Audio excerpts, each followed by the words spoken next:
3, 2, 1. Alright, let's see if this is working. Hello, everybody. If there's anybody out there, which there probably isn't. Let me link the event in Discord now. It's actually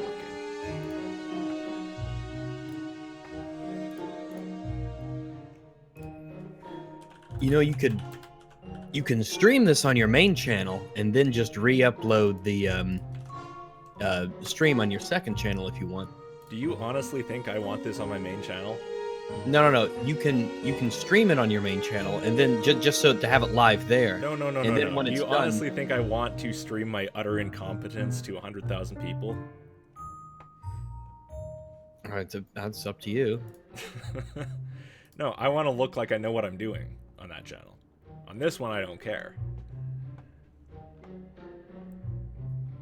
Alright, hold on. I might not even have the fucking audio running. Let me see. Okay, maybe it's working now. Can anyone hear me? Tell me in the chat if you can hear me. I'm gonna actually open the chat. I want to look like I know what I'm doing. On that channel. I have the stream on my TV right now. That's fantastic. Right, that's gonna cause some feedback. I might not even have the fucking audio running. Well, I could hear myself. I'm listening back to the to when it was on the intro screen, and I can still hear myself. So that's can anyone hear me? Amazing. Tell me in the chat if you can hear me. Yeah, it's working.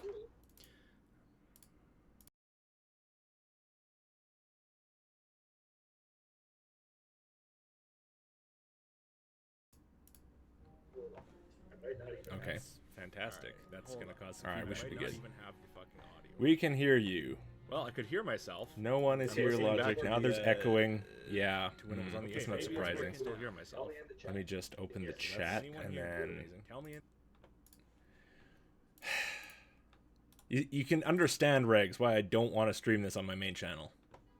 Let me just use this as practice. Yeah, it's only been practiced for like 2 years. That doesn't really... Yeah, I don't think it's that fair to say 2 years when the last time you streamed was, what, 4 months ago? Yeah, something like that. So it's really only twice. That's true. It's been a while. Yeah.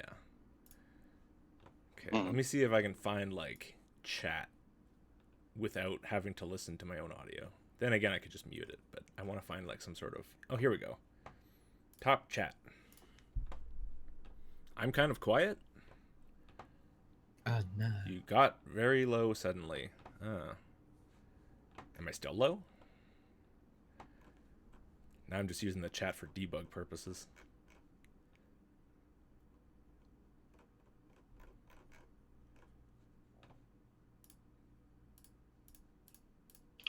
And again, I could just mute it, but I want to find like some sort of... Oh, here we go. And there's the echoing again. I'll just do that. There we go. Perfect. Perfect. We got 3 thumbs up for this bullshit. Alright.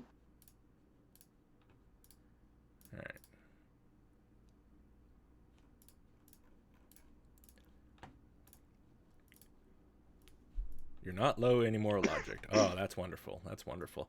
Alright. Hey, it's a stream. This is professional. Look how professional it looks. Just ignore everything else. It looks really good. We got 3 thumbs up for this bullshit. Whoa. Shut up, me. Alright, there we go. God damn. God damn. Alright. How's it going, Logic? It's going good. Alright, I got people on. I got people to talk to. You're the quantum god now. What's up with that?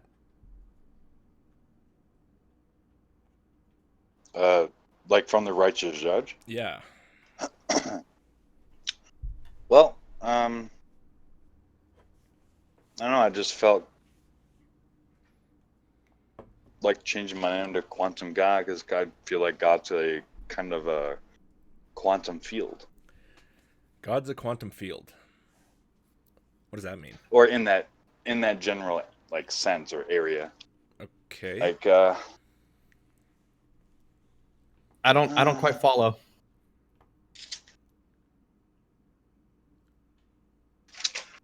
think I wrote this down somewhere. Let me flip through the pages. All right. We're all on the ball today,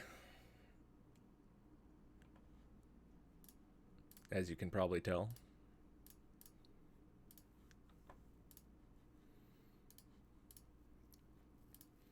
I hope everyone's cool with long periods of silence. Well, we can always have a fallback.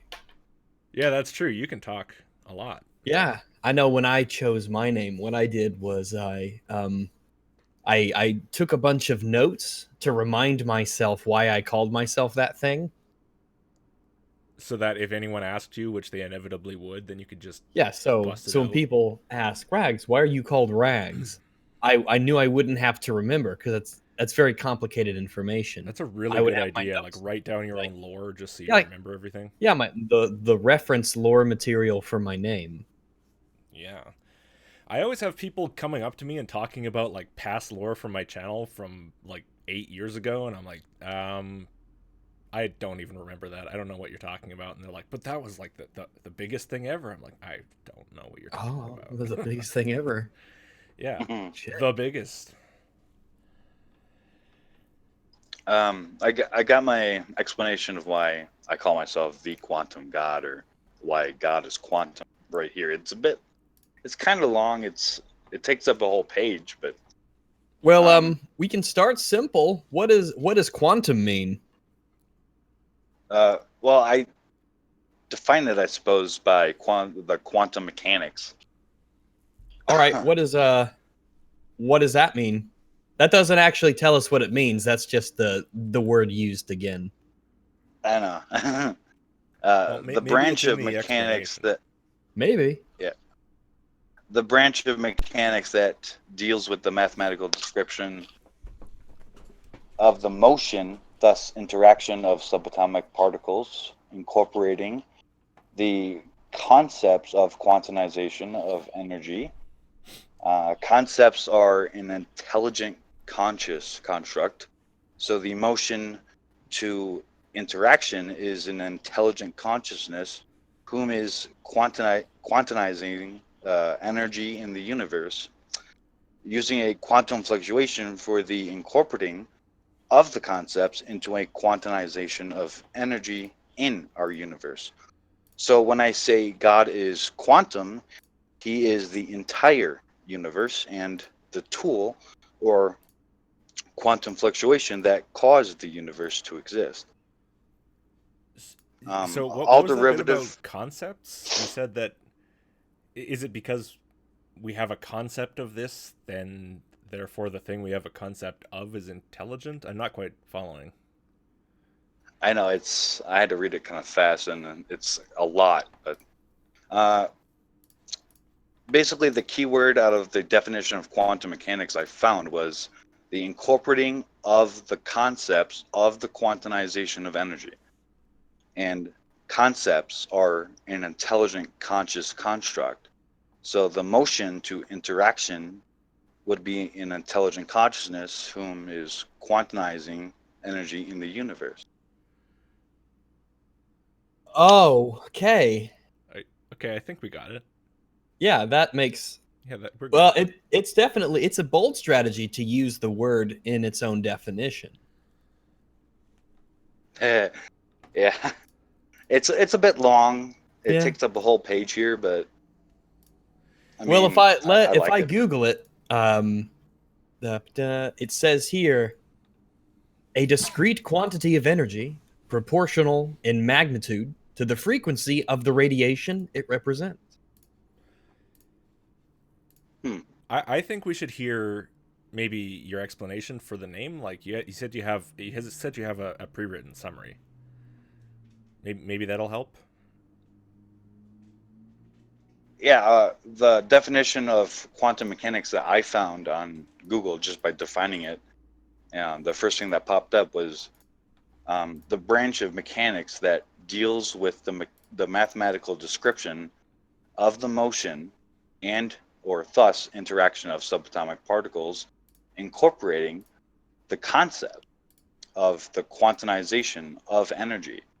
And then from that I derive concepts are an intelligent conscious construct. So the motion to interaction is an intelligent consciousness whom is quantizing energy in the universe using a quantum fluctuation for the incorporating of the concepts into a quantization of energy in our universe. Right. Okay. So, yeah. Well, yeah. That's you said that, but what about the name? Like you said, you had Like sort of a summary my of, YouTube channel name? yeah, the reason you changed the name or whatever.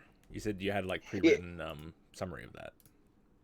Yeah, this is it. It's long and Oh, that's complicated. it? I thought that was Yeah. the definition of.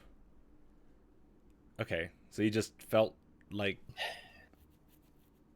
So what about the with the two E's? Oh, it's just a the, except more emphasis on the. Oh, because that's the archaic form of you. Yeah, sounds right. Actually, on that Oh, topic, okay. you had Different. a one of the first video of yours, I think, that I responded to. You described yourself as Jesus. Yeah. What's up with that? Can you tell us about that? Yeah, so at the time, I actually did think I was practically just, Jesus or whatever. But over the couple of years since then, or so, I think, I've come to conclude that I'm more of an attribute of Jesus, or like some of my qualities of who I am, I would say is attributed to some of the qualities of, Jesus. And then there's Gogeta from, Dragon Ball Z, and You, then Lucifer.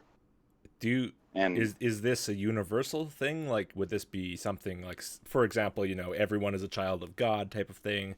A universal statement, or is this unique to you? oh no, this is just unique to me. Yeah, So it's you're What are the attributes that are unique to you that would lead you to the conclusion you're Jesus-like?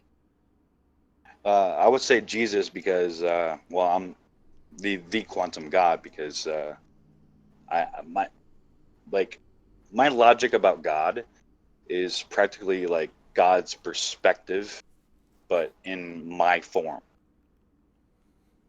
All right, so the question still stands. Okay. Crap. Can you repeat it? That's all right. What is the attribute that is unique to you that leads you to believe that you're Jesus-like?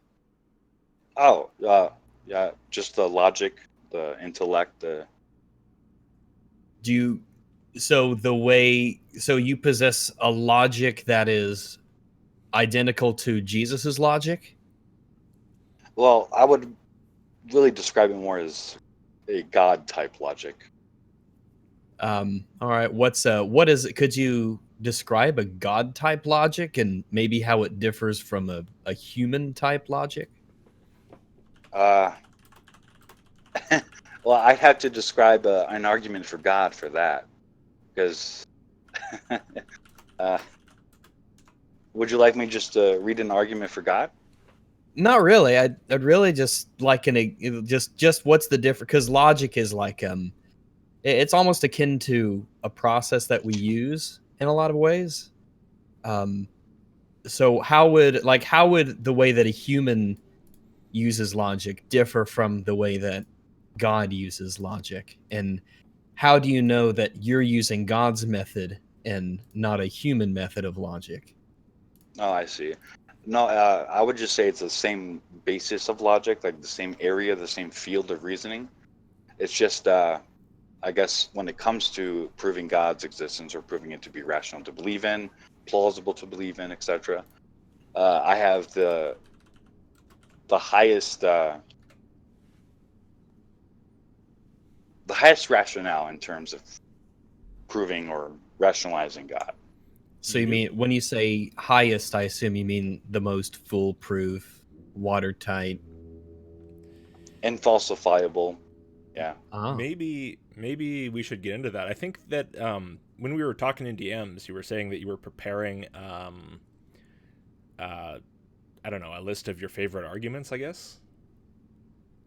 Well, yeah, they're they're definitely good, and I do think they're probably my favorite. I don't know, but Like For God, they're new. I guess, specifically, yeah. Yeah, yeah, they're actually kind of new. I just happened to, I guess, think of these around the time that we were going to stream. Okay. Fresh off the press. Maybe let's go over one of them. All right.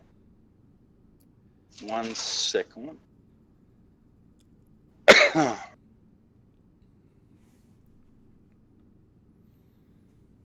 Where is it? Do you write these down on paper or on like a computer program?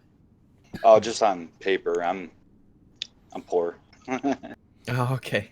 Oh, all right. Because it would actually cost more money to buy the paper and the pen than it would to use the free programs on the computer. I'm pretty sure that it's worth it for arguments for God. I mean, those are. I suppose so. Yeah, that's an investment I can see being justified.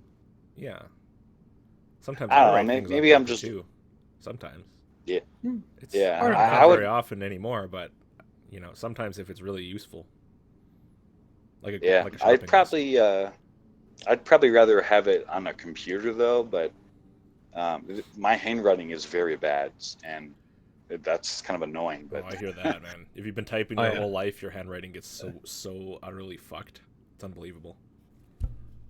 Yeah, I took a typing test back when I was 16 in 10th grade, I think, at Ferndale or something, and I took a typing test and I scored 110 words a minute, 98% accuracy. I've been typing a long time. I used to play a computer game for many years, but that makes me wonder why you bother with a paper if you could type that fast and that accurately. Yeah, well, I can totally understand. Like, I don't know why your handwriting would be really bad. People who can type that fast usually have really degraded handwriting, I think. Yeah, because the average word per minute's like 40. Oh my gosh, really? Yeah. I mean, you're flying. That's kind of insane, actually. 110's very attainable with practice. And young fingers, I think, as well. Yeah, it says professionals type at about 65 to 75. So, man, you've got a vocation there that you could be putting to use. No, but that's if you're doing it sustained. It's like sprinting versus jogging, Rags. You can get to 110. It's yeah. That's insane. I didn't know I was that accurate, but that's crazy. Yeah, for short bursts, yeah, you can. If you tried to keep that up while you were like working all day, you would not be sustaining that. But yeah, for short sprints, you can do that. All right. So this. So premise 1, I would say energy cannot be destroyed. Would you agree that energy can be destroyed or created? Sure. Yeah, I'd say so. Okay. I was unsure of the popular opinion. Anyway, energy cannot be destroyed. Yeah, it can be converted, but I guess that's right. That's not what we're talking about. So premise 1, energy cannot be destroyed. To be fair, this is at least within our understanding of within the universe, right? If you're talking about if you're talking about extra universal, I think pretty sure all that goes out the window because I kind of have no fucking clue, and I don't think anybody really does. Yeah, physics as we understand sort of breaks down when we talk about the beginning of the universe, and the Big Bang and stuff like that. I highly within agree. The universe, I would say sure. Let's say sure. Typically. Yeah, I would agree. Just in the realm of the universe, this would probably apply. But energy cannot be destroyed, and consciousness is energy because synapses occur in our brain. Thus, our synapses consciousness is that what you would call consciousness? Is just your synapses? No. All right. I would say. I guess that argument's done. Okay, let's indulge this. So, your brain uses energy. Is that what you're trying to get at? And also is made of matter, which, is essentially the same thing. Like you can convert back and forth, right? So, are you basically? Your brain uses energy. Is that the simpler wording of it? Well, I would word it like consciousness is energy because of the synapses that occur in our right, brain, but synapses or through the synapses. Synapses are structures within your brain. Yeah, it's the junction between two nerve cells. Right. So yeah, but it's specifically about the synapses. Like the space between the cells. The synapses is more like the transmission of the energy from one synapse to another, right? Well, no, the synapse is the junction itself. So how does the energy convert through the synapses? It goes from one to the other. It's like it's a tiny little gap. It's an extremely small little gap, and you have basically neurotransmitters that these impulses travel through to bridge this gap. Right. All right. I should have maybe done another one, but let me begin again. Well, let's hold on. Let's just explore this a little bit though, because I feel like we're not giving it enough credit here. Yeah. Like I really want to understand sort of like let's just grant all of it and let's just see where this is going. Like I want to see where this is going. Okay. So premise 1, energy cannot be destroyed, and premise 2, consciousness is energy because of the synapses in our brain. I would say it's a product of. I'd say I'd say consciousness is an emergent property of brains. Right, and brains use energy. I mean, energy moves around through brains. Like brains do things, right? Things happen in brains, therefore there's energy involved. Well, maybe this is just a labeling issue. Do you think that like is there any part of your consciousness that is I guess I don't even know how to is like non-physical in any way? Like is the consciousness a physical thing, or is it just a property we assign to something else? Yeah, I think we have to establish that actually. Like, do you believe that consciousness is a product of a physical brain, or do you believe that consciousness is some sort of immaterial like supernatural, right? Like above the realm of energy and things like this? Or I guess to answer that, would you define energy as immaterial or material? Material. Well, material in the sense of like a materialistic universe, right? Not like matter. It's not, Yeah, well, I mean, it's a quantifiable property. Yeah. Matter and energy is interchangeable. Right, exactly. So, in that sense, material, yeah. A property of a material universe. Yeah, we have units for energy. We can measure it. All right, I think I fixed the premise 2. So I'm going to start at premise 1 again. So premise 1, energy cannot be destroyed. Premise 2, consciousness is energy through synapses in our brain. Conclusion 1, thus eternal life is possible. Conclusion 2, making God and heaven now likely, or at least possible to be likely. Hold on, can you repeat that just so I can wrap my head around it? Yeah. Premise 1, energy cannot be destroyed.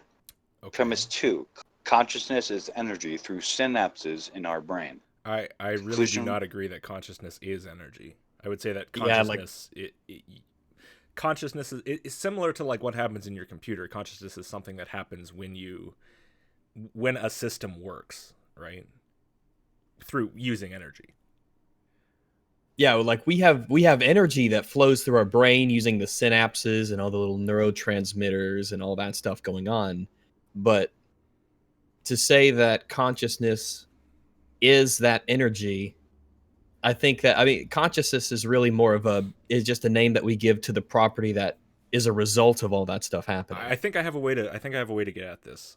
If you were to take your brain out of your skull and just convert all of it into energy, like I don't know, in some sort of crazy nuclear reaction, right? Some sort of matter antimatter reaction or something. I don't know. would you still have consciousness there? I haven't thought of that quite yet, I don't think, but I think for consciousness to really flow as energy in the body, it would probably have to be connected to a beating heart, I think. Okay. But well, let me is consciousness necessarily constrained by a brain? Like, can there be a consciousness outside of a brain?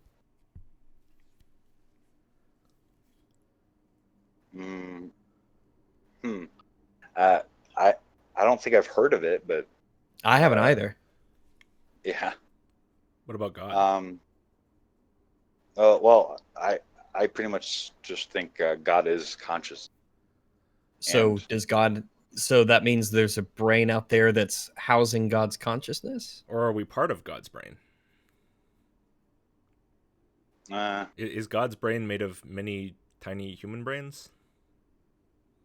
I would say that each individual that exists now and has existed and will exist in the future is a part of God's personality or type of that area. But so what does that mean? I don't. It's like we're bits and chunks of, I guess, God's consciousness or personality or something. Okay. So this would mean that God's personality is constantly changing.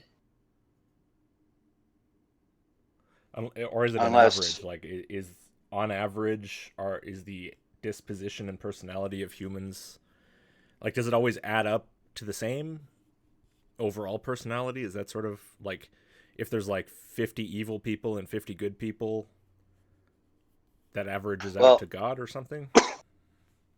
I would say if you remove like ignorance and the problems of the lack of intellect and stuff and immoral, it would be like a unified Earth or something, like kind of like a new world order, except everyone is on the same page, and you just got to remove the ignorance and the evil, I suppose.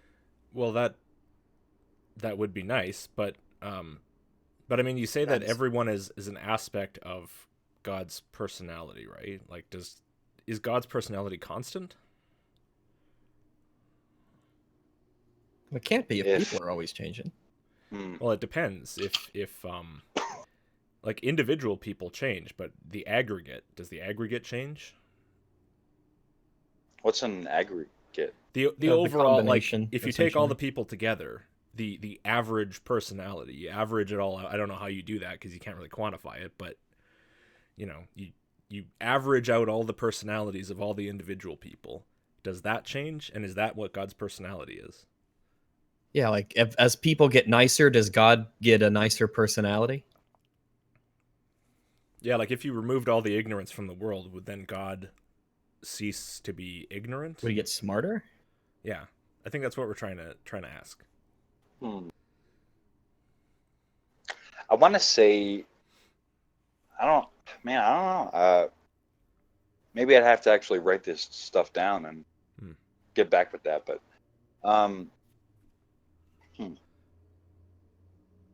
okay, maybe Regs, do you have anything else on this one? Oh, man, let's maybe let's try another one. Well, we were on we were on energy can't be created or destroyed. Consciousness is energy. Therefore, that means that God's possible, or that eternal life is possible, or even likely. I think that's what you said. Yeah, energy cannot be destroyed, and I just started there and then said consciousness is energy through synapses in our brain, and thus eternal life would be possible, making God and heaven now likely. All right. Well, why would heaven be likely? Yeah, I don't see where heaven comes from out of all that. I mean, because an eternal God, but an eternal God would be possible from that, because eternal life is possible through energy cannot be destroyed. Or, God damn it, let me just rephrase it from the beginning again. Yeah, take your time. Energy cannot be destroyed, so consciousness is energy through synapses in our brain, and thus eternal life would be possible because energy cannot be destroyed, and that's a part of the consciousness. Well, if consciousness was only a synonym for energy, I suppose that would be true, but it's not. Well, it's not a synonym for every type of energy, but right. But that's there might be a specific energy source. But theoretically, if we could replicate with perfection the kinds of energy and its transmission in a brain into some kind of a synthetic equivalent, I guess you could say it's potentially possible that you could have a consciousness that keeps going and going, so long as it's given a sustainable physical housing, I guess. I assume that's what you mean?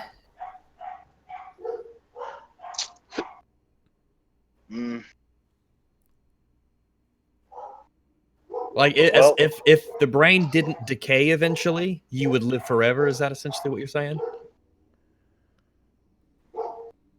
Well, I don't think the brain is necessarily consciousness. I think the brain can be affected by, other things, but well, the brain houses the consciousness, right? Where all the synapses are in your brain. I would just say that the energy uses the brain for the usage or something like that. Would you say the energy uses the brain, or the brain uses the energy? Well, like, for example, if you stop eating for an extremely sustained period of time, like say 10 years, right? You're not bringing in any energy, right? Right. What happens to your consciousness? Well, probably dissipate or something. Where does it go when it dissipates? Well, I mean, I can assume heaven. Why would you assume that? Because energy cannot be destroyed. But why doesn't it go into the atmosphere? Yeah. How does one alternative disprove the other? Well, we can prove the atmosphere exists, for starters. Well, the thing is, if the energy in your brain dissipates, right, then it'll probably go into whatever's next to it, like energy does. It goes from one thing to the next, to the next, to the next. Right. So, like, if someone dies in a room, I assume the energy of their expiring body would go into the room, right? Yeah, we're not trying to disprove heaven. We're just asking why you think it is heaven, or why it's likely to be. Yeah, why would it go to heaven and not just the space around it? Well, if energy cannot be destroyed, I had it, but so do you guys agree that the universe, I don't know, began by like a quantum fluctuation or something? I don't know what you mean by quantum fluctuation, but I think I think the best model we have right now is the Big Bang, but that's just how our local universe began. It's not the beginning of all the cosmos or anything like that. Yeah, we only know of the existence of our universe, but if we can agree that it began to exist, or came into existence into this realm or something, I don't. We might be skipping past the heaven bit. Yeah, that's the bit I find most interesting personally. Aside from the God bit, I think heaven is the more surprising part here, I would say. Yeah, so if you have like I think a candle would be a good example. If you have a candle that's burning in a room and it reaches the end of the wick and it doesn't have any more fuel left to it, the candle the flame doesn't really go anywhere. It just stops existing, and all of the energy from that flame goes into the air around it. It produces light, it produces heat, it warms up the space around it, it consumes oxygen. It's a chemical process. So when a person dies, if they're in a room and they die for whatever reason, then wouldn't it make sense that all of the energy of that body would go into the space around it, and it would break down and things would feed on it and it would go through the decaying process? Where would a heaven enter into this? Also, where is the heaven that it goes to? Is it upwards? Maybe we should ask what heaven is exactly. Can you maybe explain what you mean by heaven? Yeah, I would just say it's beyond the realm of our universe or existence or reality or whatever. So it's beyond it, and it's a place of basically eternal living. I guess it's just a place of eternal living. Okay, so the energy that is within the universe, that is inside of your brain, I guess, is dissipating out and leaving the universe? Yeah, I would say that it's likely to go, or possible at least, to go beyond the realm of the universe into a place of eternal living. How long does it take for the energy to escape the universe? Oh, that I don't know. Like, this seems like it would be an awfully long time. In fact, I feel like this would probably be impossible. Given the laws of physics, but if we're talking about God, I would probably say that it's then it sounds like you're just making things up, because you're trying to use a physical law as the justification for this, but then you're throwing out the laws of physics and just saying, well, therefore heaven. Yeah, because the laws of physics really, really adequately explain what happens to energy, especially when we're talking about closed systems. Yeah, like I feel like you can't really take a physical law like energy, conservation of energy, and use that as your premise, and then at the end say, and therefore fuck physics, heaven. Like, do you really think that you can just have it both ways like that and have people accept it? I don't know. Max, shush. Because I personally wouldn't. Like, I would say, okay, you can say fuck physics, and therefore God, therefore heaven, therefore whatever, but then if you're going to use physics as the basis for your entire argument, I feel like your entire argument is kind of hypocritical. It's picking and choosing what kind of physics is it's really cherry picking. Yeah. And, if your argument, if the conclusion hinges on something physics ain't real, then talking to people who kind of accept physics as being the best explanation for things, it is a tough sell. Yeah, it is a really tough sell. Yeah. I mean, when we consider how much physics has done for us in terms of increasing our understanding of the world and how we've built a civilization off the understanding of those physical laws, it's it's done a really, really bang up job so far. So what is an example of a law of physics? Well, what we're talking, like the word law, we're referring to stuff like you brought up, the conservation of energy, right? I mean, that's, in this case specifically, that's what we're talking about. Yeah, we have like laws of motion, the transferal of energy, all that stuff. Yeah. All the stuff you learned in physical science, essentially. Now, of course, these are just descriptions of the way that we understand things to work, but they are pretty well borne out by our observations. So if you're going to go counter to them, I think you'll need to provide some sort of a reason to do that, because otherwise it's kind of like, well, prove it. Like, how can you demonstrate that this is actually happening? How can you demonstrate that when you die, the energy that was interacting with your brain in order to produce consciousness is now exiting the universe completely? That seems... Essentially, where does the flame go when it burns out? It just because there's no proof that it is exiting the universe. I mean, there's also no proof that it's entering the atmosphere or even Actually, there's a lot of that. There is. Yeah. How do you detect consciousness energy being around you? All right. So your consciousness is a property, right? It's like a state of awareness. The energy that's in the brain, right, is what essentially is the base of that emergent property that is consciousness. Yes. So the idea that the consciousness goes somewhere is sort of a malformed one. Is like the candle example I've used. The flame, when it burns out, it doesn't go anywhere. It just stops being.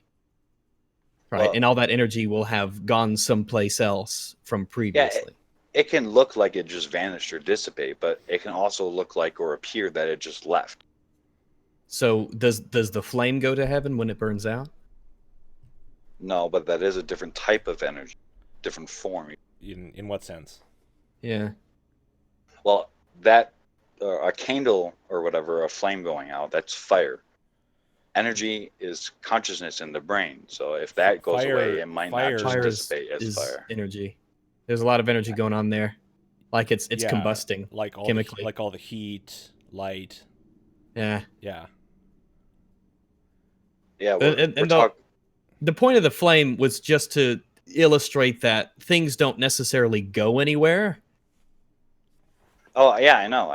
Like when someone dies and the consciousness stops, like the heart stops beating, the consciousness stops flowing through the synapses. Exactly. It just stops. Yeah. It can appear that it just stops, but when the body stops moving as well, it can also appear that the consciousness has just left the body. So you're saying instead of, because we know that it stops being in the body. So you're saying that instead of it ceasing to exist as a property of the brain, it actually travels to a location. Right, because energy cannot be destroyed, so it's likely that it can also No. The consciousness isn't the energy. The consciousness is what we call the property. That's the state of awareness that the brain has. The energy in the brain will stop. It's like if you turn off a computer. Well, a computer has energy flowing through it to make it a computer. Yeah, so does the computer go to heaven? Yeah, that's the point I'm saying. No, but it's a different kind of energy that we're talking about. Well, no, it's not really. No, it's in the brain. It's basically electrical energy. Electrical synapses, or the equivalent of synapses. It's electrical connections, and Or well, how about this? You can plug a laptop or computer into a wall for electricity, but can you plug a brain into a wall and receive the same thing? I don't see how it's logically impossible. Yeah, Max. I don't see how that's logically impossible. We get our energy from food in the chemical processes in our body. A laptop gets its power from electrical sources, which can be numerous. Right. But it's just a different kind of the same thing in a way. Yeah, and ultimately the point is to convert that chemical energy into something that's usable by the brain. And in the case of synapses, it's electrical energy passing through it, across it. So we're converting it to electricity, basically. And I mean, that's not really any different from a computer. So I mean, obviously you can't just, there's no power cable sticking out of the back of your neck. But that's not to say that you could not, in theory, take a brain and feed it energy through some other means and have it also function. But that might just be a technology issue. Who knows in 100 years if it's possible to do that? It might be, it might not. It's just that the way things are now, what the body does it pretty well, so we're sticking with it. Someone in the chat, Norumdiputs, says, no, you don't plug your brain into the wall. You plug a sandwich into your face. Pretty much. And, that's a pretty good way to describe it. That really is. That's actually funny. That's great. Yeah. Pretty much.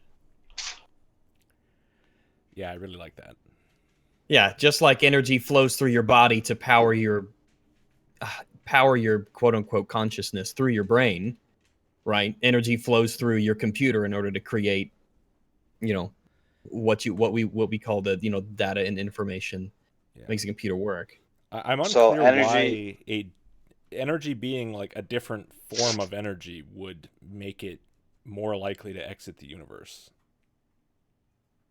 like energy is constantly being converted into different forms, right? That's what I guess engines it's just are. being modified differently then. But like that's what an engine is. That's what a computer is. I mean, that's what really pretty much everything we ever do is, right? It's just energy being converted into other forms. Is heaven a physical place? Like, can you travel there? I would imagine not by boat. No, it doesn't have to be a boat. Space boat? By that I mean not physically. Not physically. Yeah. Is energy a physical thing? I wouldn't call it physical. Don't take the word thing too literally. I mean, it's for lack of a better word. But is energy physical?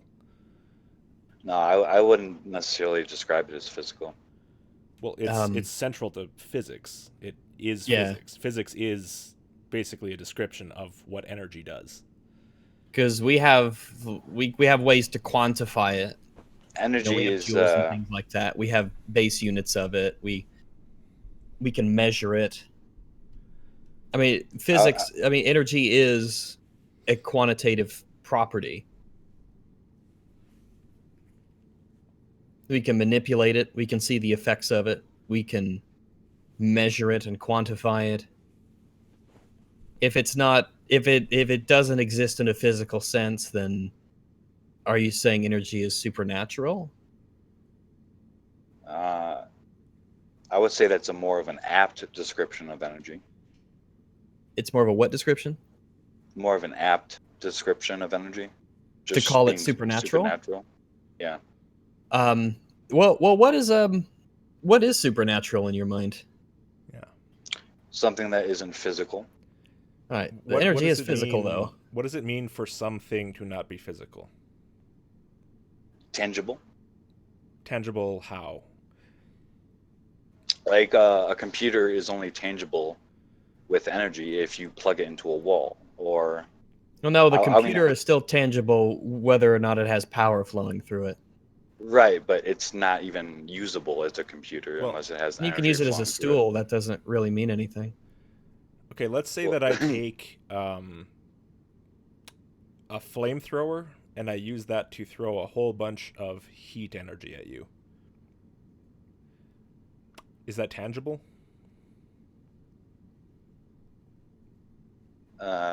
Maybe if I could wave my arms really fast and create like funnels or something. Yeah.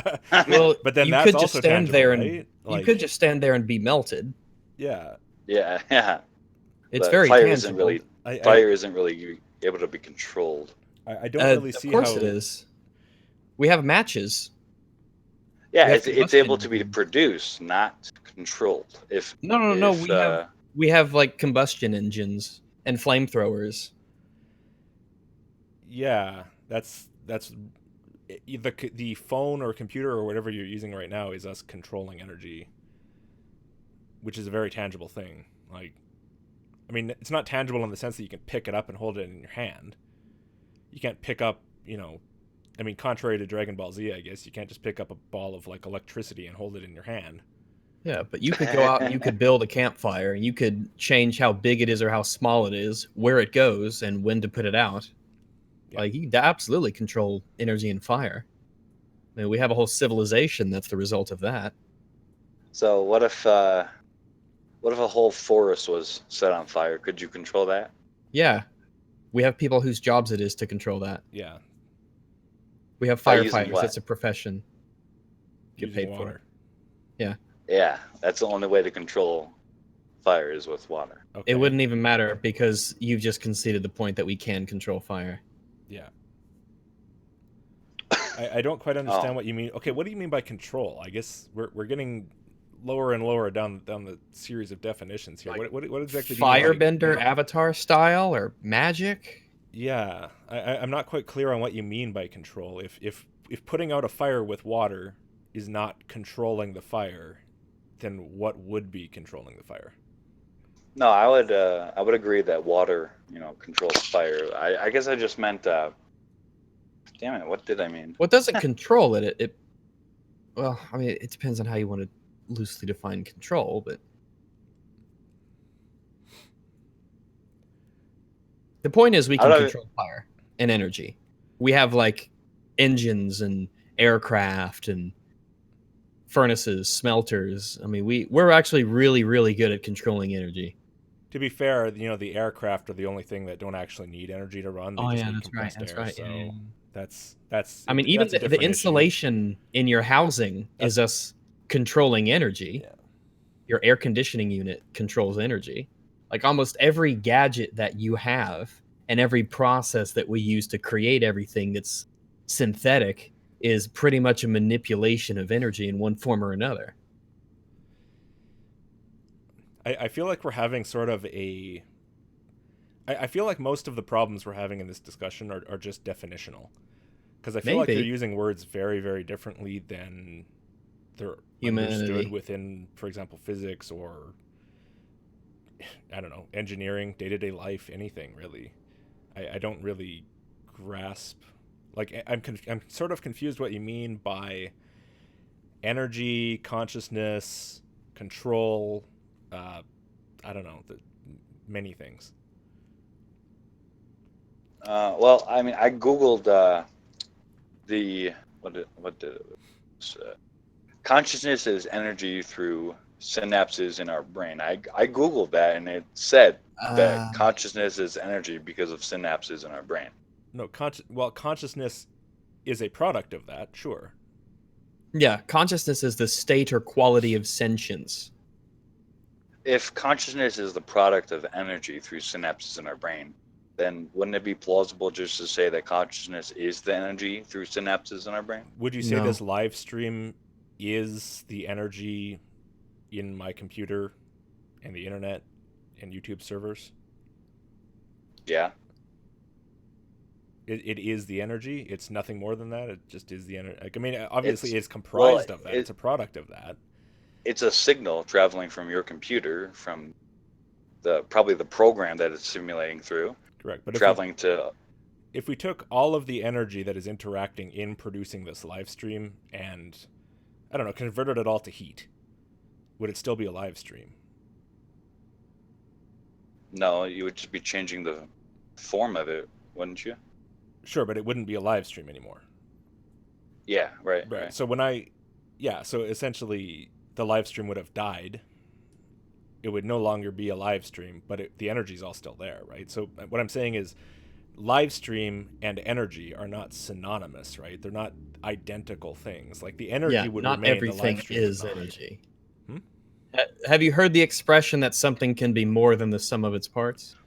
Hold on, Logic. What you said, live stream, and what isn't synonymous or something? Live stream is not synonymous with energy, right? Like you use energy to produce the live stream, but if you take all that energy and do something else with it, the live stream is not there anymore, but the energy is, right? So these clearly are not identical things. These are not... Do you understand what I'm saying? Yeah, I do disagree, but that's because if consciousness is energy, that's also a live stream being produced at the same time. Yeah, but consciousness isn't energy. Consciousness is a state of awareness. Yeah. Well, that's why you can have people who are in a coma. Yeah. Right. It does require energy to produce. That's I was in a coma at one point, and I got many dreams. So, that's okay. That's fine. But your brain is alive. Yeah. Yeah. So I mean, but if your brain was like mushed up into a paste, and then I don't know, fed into some sort of crazy nuclear reactor and exploded, I don't think you would have had any more dreams. Right. Yeah. That's the distinction I think that we're trying to get across, is that like all of that energy, like it's still there. It's just not consciousness, right?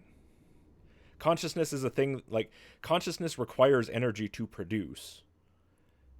But that does not mean that consciousness is energy. Like consciousness, like Reg said, it's a state. It's not if consciousness requires energy to produce, that would be a product.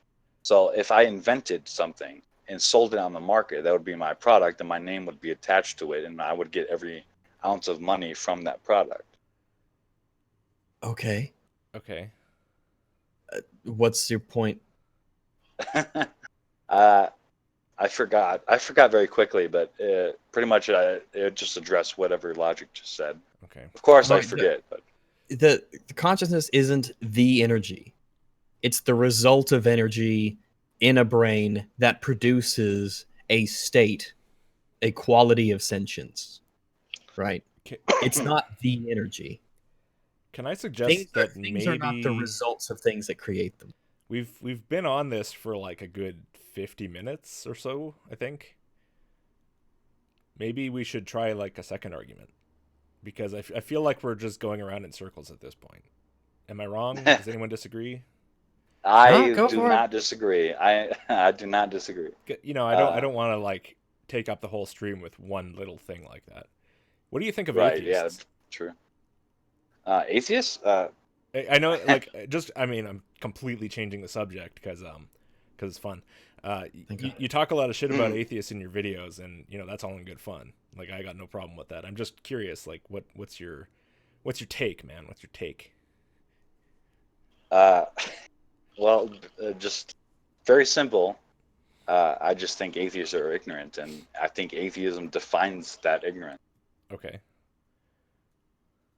Like, what are we ignorant of? If God exists or not.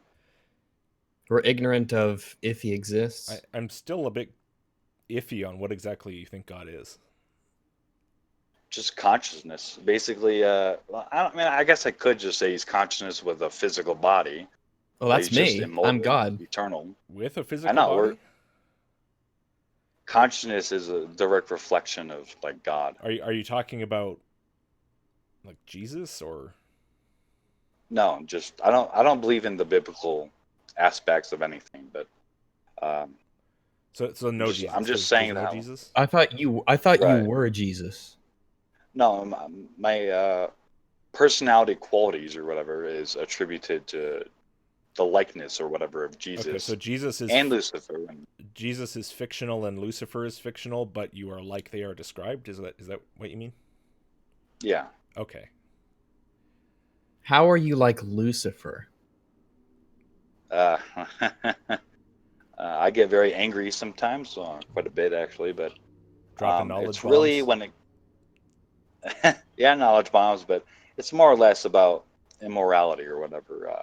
Morality, you know, evil. It really pisses me off when people are evil, demeaning, bullying. Is that a very Luciferian trait to be upset when people commit evil?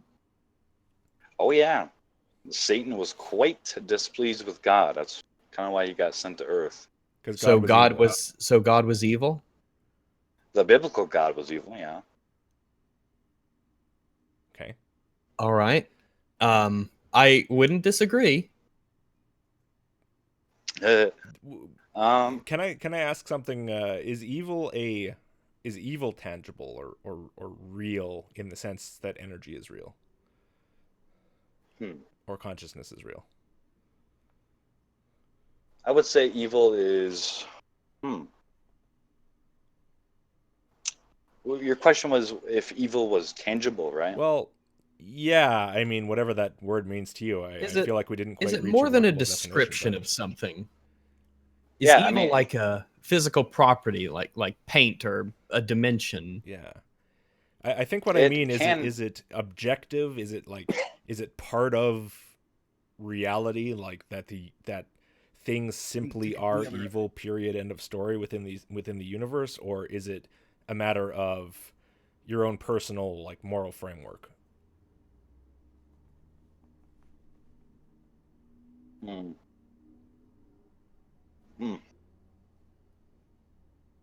don't know. I would say evil is tangible in the sense that you can actively hold a knife and stab somebody. You know, that's a tangible evil act. Okay, at sure. The same time, what I'm asking is the fact, as you see it, that stabbing someone with a knife is evil.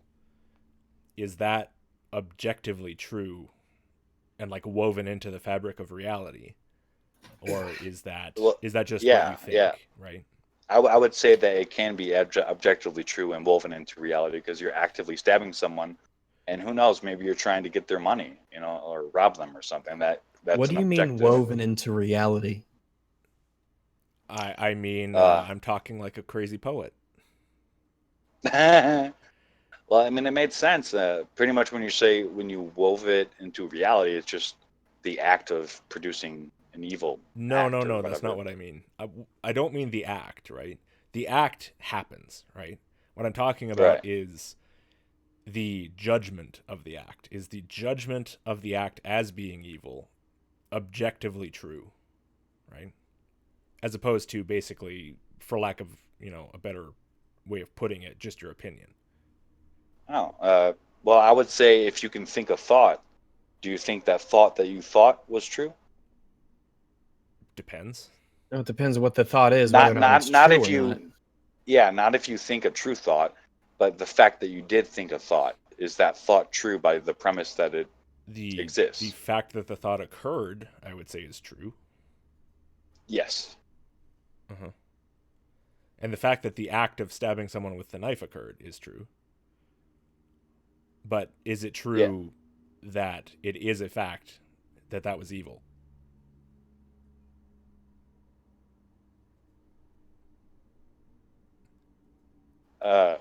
So maybe the thought. Go for it. The thought of an evil judgment and then applying that to like a knife to stab somebody. Is that what you're asking, or? I'm not sure. Regs, do you have a way to put this more clearly than I have? No, I'd expect him to understand. Well, I was really just kind of looking for why, like how I was really just looking when he says woven into the fabric of reality. When I say that, I'm the only one who said that, I think. Well, he said woven into reality. That was repeating my phrasing, though. Like what I would mean, what I would mean is just objective. It's real, right? Whatever that means, right? It's real within the universe, whatever that means, yeah? It's just a poetic way of putting it. It's a way that Christians tend to understand, and I know that you don't call yourself a Christian. What should I call you? Quantum? I still don't necessarily know, but I mean, if you would like to, sure. I'll call you Quantum, because that's, distinguishable. Well, if he's the only one, you might as well just call him his name. Yeah. Where was I? What was I talking about? I think evil or something. Or... Yeah. Maybe this is sort of a tangent anyway. Like, it's kind of a rabbit hole that we went down here. I guess we were talking more about what it means for you to sort of have the properties of Jesus and Lucifer simultaneously. Is kind of more of an interesting question to be. Yeah, they're normally presented as being like the opposites. Yeah, very dichotomous. Yeah. Typically, but I suppose you could say, if you believe that God is all consciousness and Lucifer and Jesus are both conscious, and consciousness is a component of God, then they are both components of God and therefore representative of him in some way, yeah? And therefore they can't really be complete opposites because they're both sort of aspects of God, yeah? Yeah, that could be true, but not in the sense of observing reality. Like in the thought realm, that's true, but observing or sensing around you, I don't think that's necessarily true. The thought realm? Yeah, because that was just like a theory or a hypothesis that you just said. You mean the realm of thought figuratively, right? Like, not that there's an actual place. Yes. Yeah, okay. Gotta make sure. Just checking, yeah, because, I mean, yeah. Because you think heaven's a real place, so I gotta double check. Actually, that sounds like the thought realm, because that's where the thoughts go. The thinking things go, the consciousnesses, yeah? Oh, that's a new area of study for me. How would you study that? I have no idea, but it's an interesting little starting point. Yeah. Just dropping well, the starting point would be, does it even exist? And then you would try to find out if it exists at all. The starting point wouldn't be to be like, yeah, it's true, let's investigate it. Well, it's more like, well, it could be true. Let's investigate. Oh, I don't know that. How do you know it could be true? You don't know unless you try. It's not an answer. Well, I don't know if I'm gonna get a job unless I try, right? No. That's non sequitur. How have you determined that heaven is possible?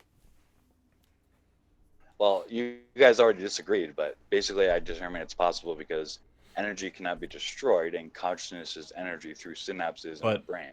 That's wrong. I feel like you're dragging us back into the original 50-minute discussion, Regs.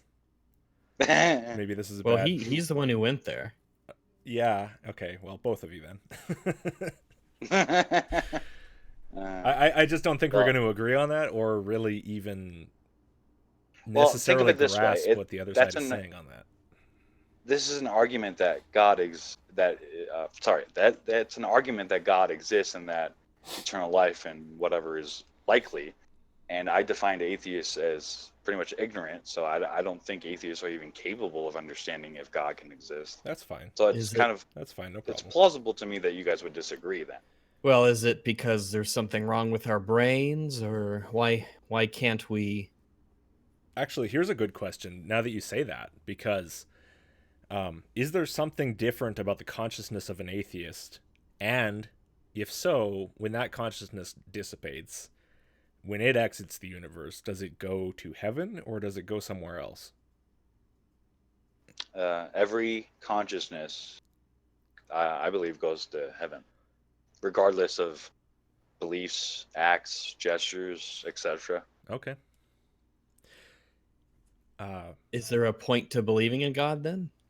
No, the Bible is complete and utter trash in that regard. Oh, I didn't mention the Bible. I would love to hear more about that, actually. Actually, I have that written down. Where is it? Oh boy. Well, something in that regard written down. Yeah. Just gotta find it.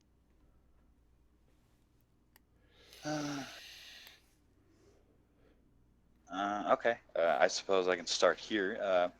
So, premise one, God is love. So, if God sends you to hell to be tortured forever because you don't believe Jesus exists, belief isn't relative to being moral, so God is just stupid and immoral. Well, I would agree Bible with you. Refuted. That's yeah. If God is love, and also he sends you to a place where he's going to torture you forever, I think that's pretty contradictory. Is that basically what you're driving at? Yeah. Yeah. That's why I don't believe in Jesus and the Bible. I mean, the biblical God is completely evil in that aspect. So. Sure. How have you determined that God is love? Well, that's the objective of morality, and morality exists in our lives. It's not actually an answer. I think it is. That's the problem, isn't it?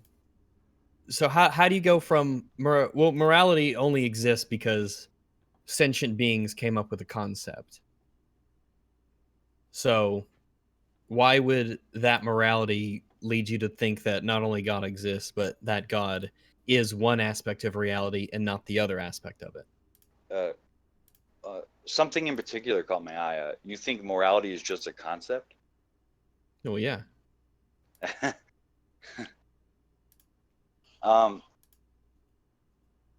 Is it a concept to feel that love when you have sex? No, love and sex are completely different. Have you ever felt love? I've had some very unloving sex, yeah, for sure. Yeah, I've had sex with people that I didn't love. You can have sex with people you downright hate, and it can be kind of fun. I don't know, how do I put that? I haven't really... Morality, I really don't think morality is just a concept. Because it's like, I mean, how good do you feel when you give to the homeless? How good do you feel when you cheer somebody up? How good do you feel when... I hate when I give to the homeless. It depends on which one it is, because sometimes you realize, like, oh shit, that guy just totally fed me a line of bullshit. Right. But depending, it doesn't take away from the fact that morality wouldn't be a concept because you're feeling that love of helping. No, what you're feeling is chemicals. Yeah, but your consciousness is also chemically there. No. Your description of consciousness continues to be baffling. I got that from Google. So. We call. I mean, I don't know if I believe that, but you have a proper. How to break it down? What is the? So you're saying that the chemical interactions in your brain is the morality, or because you said it's non-conceptual, so there's a physical and tangible aspect to morality that we can measure and identify. And well, is the act of evil moral? Is by evil definition, an act? no. Is evil an act or a judgment, essentially? Like if I grab a knife and stab somebody, and I went on the news that I murdered somebody, yes. And then someone reads that and they're like, "Oh, well, he's an evil son of a gun." Sure, I would say that that is an act of murder, not an act of evil as an act. It might be, you might judge it as an evil act, unless you could be stabbing them in self-defense, and that would change the thing completely. Well, I would just say that it just kind of means that morality is sort of non-conceptual in that regard. Well, no, it's still conceptual because we're all making judgments on it. Yeah, it can be thought and it can be acted out. So is justice equally the concept of? Do you think justice is not like? Do you think that justice is tangible? Like you could, in the same vein. What, or how do you define justice? Just people getting what we perceive they deserve, I guess. And what was your question again about justice? Well, if you think that morality isn't just conceptual, do you think the same about justice? Well, I guess I would just say,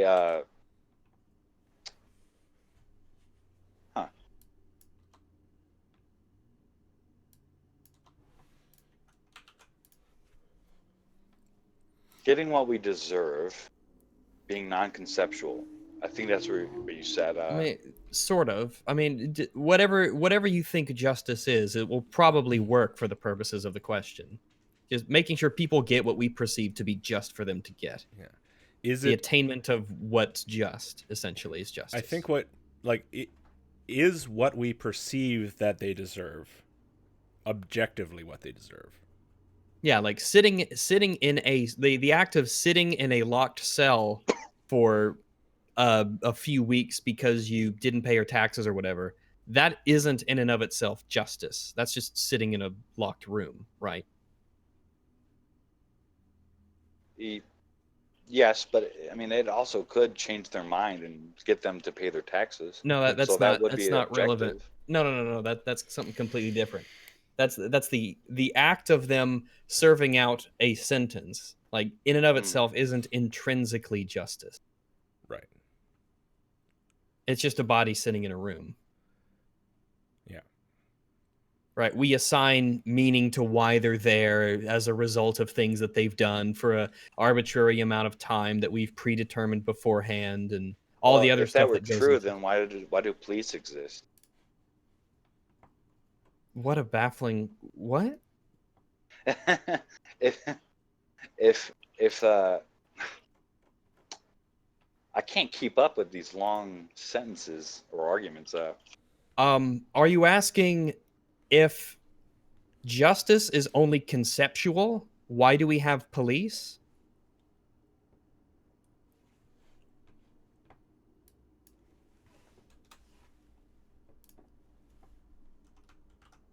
Is that what you're asking? I think so. I think, yeah. Because if justice was, well, what'd you say? Justice is non-conceptual or conceptual? No, I think justice is a concept, and we use the concept of justice to create actions in the tangible world. The police would be one of the ways that we do that. We use a police force to help exercise justice in the world.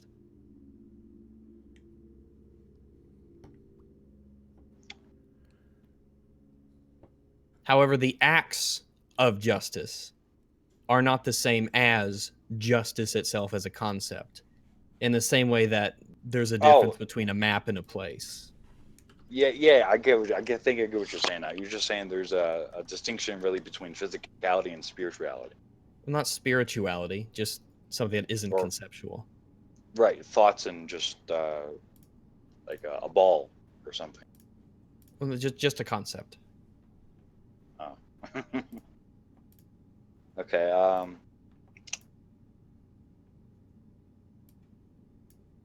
Yeah, I'm not sure where to go from here. I got lost. Maybe can we talk about your Call of Duty argument? Do you remember the last video that I made? Yeah, you were saying something about you were really good at Call of Duty, and that had something to do with, I think it was that you scored a lot of kills and the other team didn't, and you have a lot of arguments for God and the atheist team doesn't have arguments for God, and therefore you were much better at arguing. Yeah, I mean, I guess you could put it like that. It's not really just an argument for God. It's just, hey, look at what I can do and you can't. But correct. Essentially, I was atheists, atheists generally don't have good reasons to believe in God.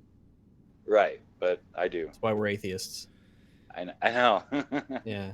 For atheists to be good at arguing or have a justifiable position, do we need to have reasons why God exists? No. Okay. I would just say if you wanted to be knowledgeable in this certain or specific area, you would have to try to formulate an argument to make God at least plausible to exist, or why something to that extent. What if our position is that it's not plausible that God exists? Well, wouldn't you have to come up with an alternative to God then? No.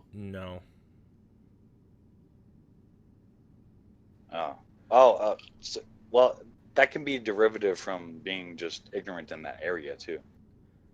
Well, no, it's the idea that if somebody presents something that is illogical, that doesn't mean that we have the burden to create an alternative replacement for it. I'm not really getting at somebody else. I'm just getting at like you trying to do that. Trying to do what? Trying to formulate an argument to make God plausible. Well, I respond to other people doing that. I don't really see any arguments that make God very plausible. Yeah, I don't either. And I used to be really religious, and I don't think there's any of those. So and I've heard a lot of them. It's one of the reasons. Yeah, it's a result of it's what has created the result of me being an atheist. Right. Because I totally get that. Then. So you're saying that we as atheists should be able to come up with the reason why God's plausible? If logic was fair with everybody, I would say it should be possible with you as well. Logic isn't fair. I know. All right, I don't know why you said it then. Yeah, I got nothing for God. I've listened to the arguments. I find them lacking. I don't believe in it. It's really just that simple. I just don't think they're good arguments, so I don't believe in it. Yeah, I get you, man. When I was like 18, turning 19, I was working at Little Caesars in Michigan. I was just working or whatever. My friend Kareem, he mentioned to me, "Hey, do you believe in God, Brandon?" And I'm like, "No, why?" And he's like, "Well, you should, and that's kind of sad, bro." And I'm like, "Okay, there's literally no evidence." And and he's like, "Well, really, you think that, man? That's sad. That's sad, bro."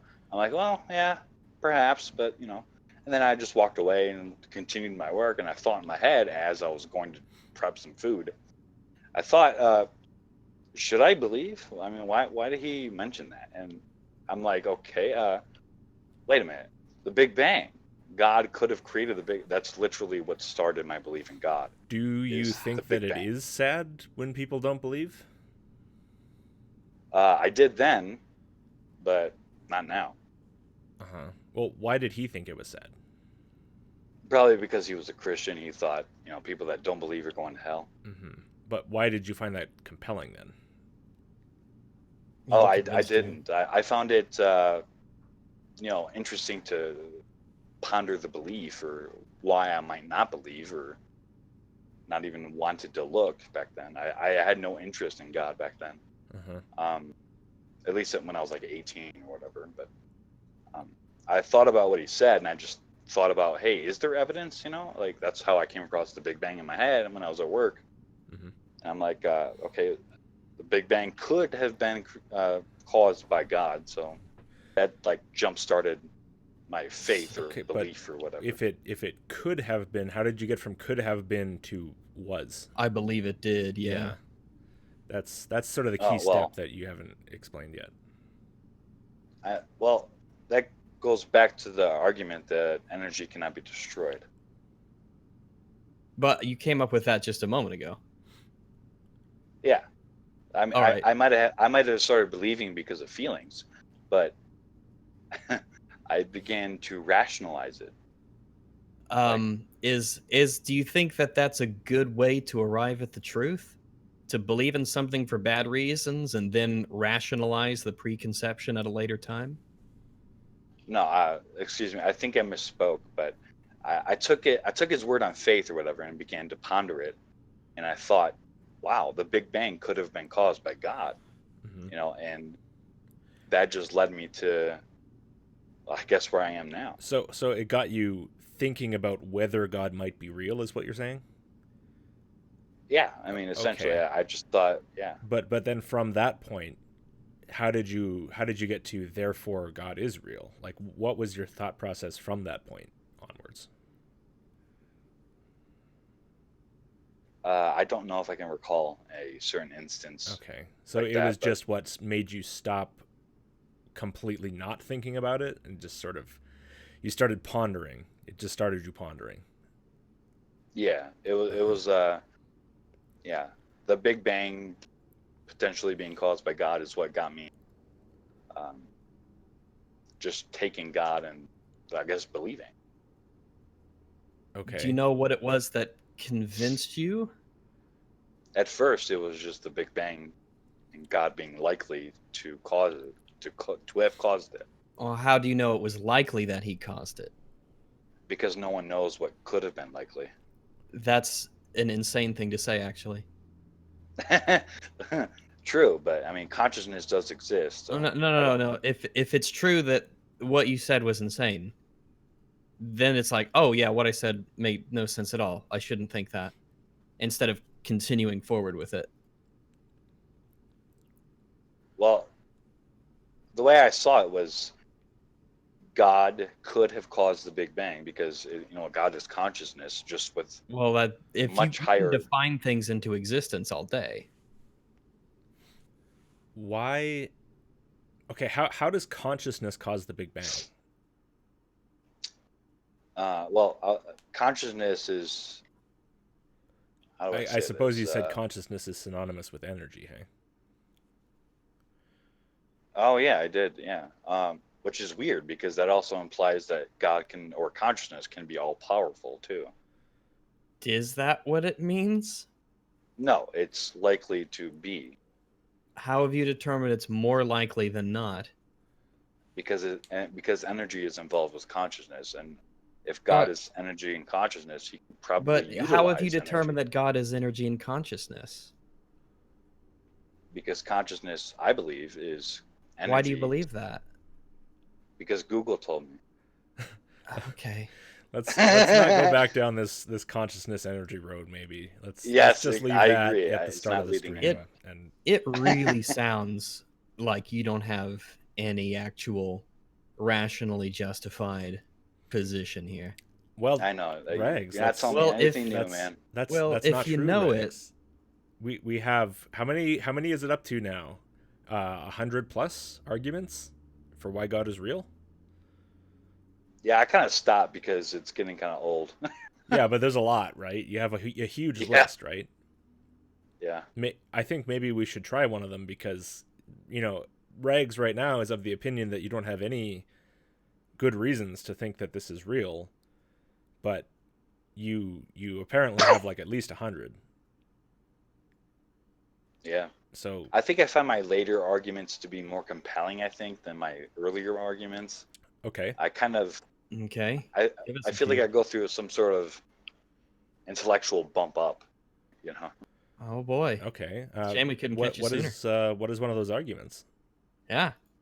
Oh dear. I would either have to go on my channel or my notebook, and I don't know where to start. Well, just tell us one from memory because there's so many of them that's so compelling. Memory is not my strong suit for arguments, but I hear you. I have the same problem. All right. I can start with the next argument that I have besides the one that we started with. Sure. Sure. It's energy cannot be created. So premise 1, energy cannot be created, and premise 2, yet consciousness is created through sex. So conclusion 1, the universe was banged into existence, hence Big Bang. That okay. Are you are you a troll? I get that a lot, but no, I assure you, I really do feel like I see something logical. Oh, I think you see something. I think you see something logical. Yeah, I think you see that I don't see something logical. But, still in my head. So, do start at the beginning again. What's the argument? So, premise 1, energy cannot be created. Premise 2, yet consciousness is created through sex. So, conclusion 1, the universe was banged into existence. What about test tube babies? What's test tube? Are you saying that God is a test tube baby, Rags? I find that very plausible. That's my number one plausible argument for God's existence. Well, what about beings that are created without sex, where artificially a sperm is introduced to an egg? Or like one of those lizards that can like make babies without having sex. Yeah, but I'm explaining a process irrelevant from that topic. It's not irrelevant. It's your second premise that there's a hole in. You said consciousness is created through sex. There might be a hole, but there's also dirt to fill the hole. What is the dirt to fill the hole of? Oh, God. All right, so your second premise was that consciousness is created through sex, but we know that's not true. This is a single pathway. It's irrelevant to any other pathways that you might mention. But it's an argument for something specific. No, the premise is that consciousness is created. So you're saying that consciousness doesn't have to be created through sex? Hold on, let me revise this right quick. God is consciousness, so energy right? Yes. Did God exist? Did God exist before sex? Oh, excuse me. Sorry. The through sex part is completely irrelevant. Thank you for pointing that out. All right. Yeah. Okay. I mean, that was just a joke, right?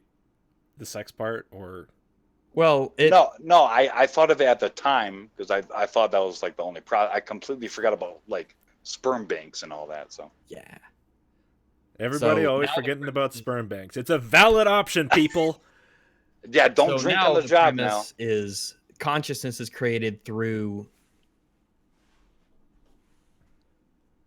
Oh, well, there you go. Another thing to write down. My freaking pen ain't working. Hold on. So, consciousness is created through sperm, apparently. Just, sperm and egg. Well, it can be created through sperm and egg. You could have non-viable entities, or you could have deformities. Maybe a life form that isn't conscious in the sense that we're thinking about it. What happens? I don't know why is the premise not just consciousness exists? Does each individual sperm contain consciousness? Oh, I'm sorry. I say consciousness is created through something because the premise 1 is energy cannot be created. Was God created through something? So energy creates consciousness is your second premise now? The amended? Are you guys suggesting that consciousness was never created? That consciousness was never. No, it is created. It's a property. It's a state. Right. Yeah. So at one point there wasn't anything that was conscious, and then we had beings that evolved to be able to have consciousness as a state. So I'm curious, like, so in the beginning of that, like, was there like a big soup of sperm and eggs? No. I think that's what we're asking you. Maybe I'm not sure. Yeah. I'm trying to fix this. I'm having trouble wrapping now. my brain around this entire conversation. I have to admit, like, yeah, is God a big soup of sperm and eggs? I mean, I guess you could say that for the beginning of life on Earth. I don't. What do you mean? Okay, God is a big soup of sperm and eggs. Got it. Well, I believe God is literally every atom in existence. So how do you, if God is every atom in existence, then how do you distinguish between God doing things or the properties of God and things that are just natural? You might not be just natural. You might not have to distinguish between that.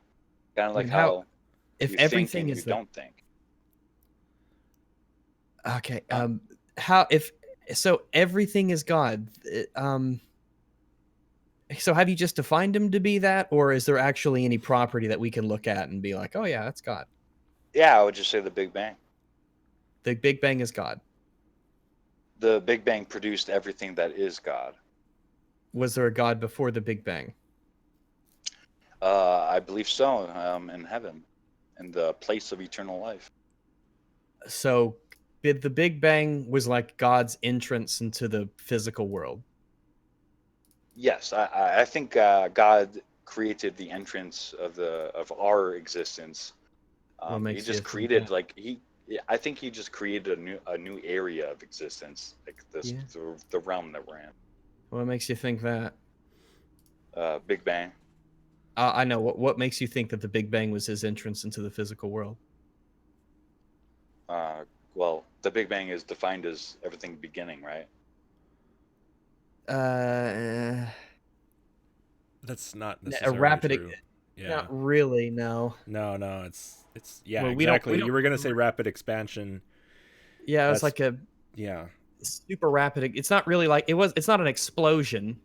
It's just it's a super rapid expansion of matter. And it's not really it's not really like energy or anything coming into existence either. Yeah, and we don't really know what happened. What was around before the Big Bang? It's kind of, as far as I'm aware, that's kind of our point through which we can't investigate any further. We don't even know if there was time before the Big Bang. I mean, it's a really weird one. Yeah. Yeah, that's a question to go ask some theoretical physicist. But again, that's going to be all based on models and things. So it's still going to be like big old question marks stuck right there. Yeah. Yeah. So heaven existed before the Big Bang. Yeah, I think so. You think so? What makes you think that? Well, I would just be reverting back to my first argument. Which one was that? The energy synapses thing. Well, it's because heaven is what's not the universe, right? Like there's the universe and then everything else is heaven, right? Is that the general idea? I think that's my understanding anyway.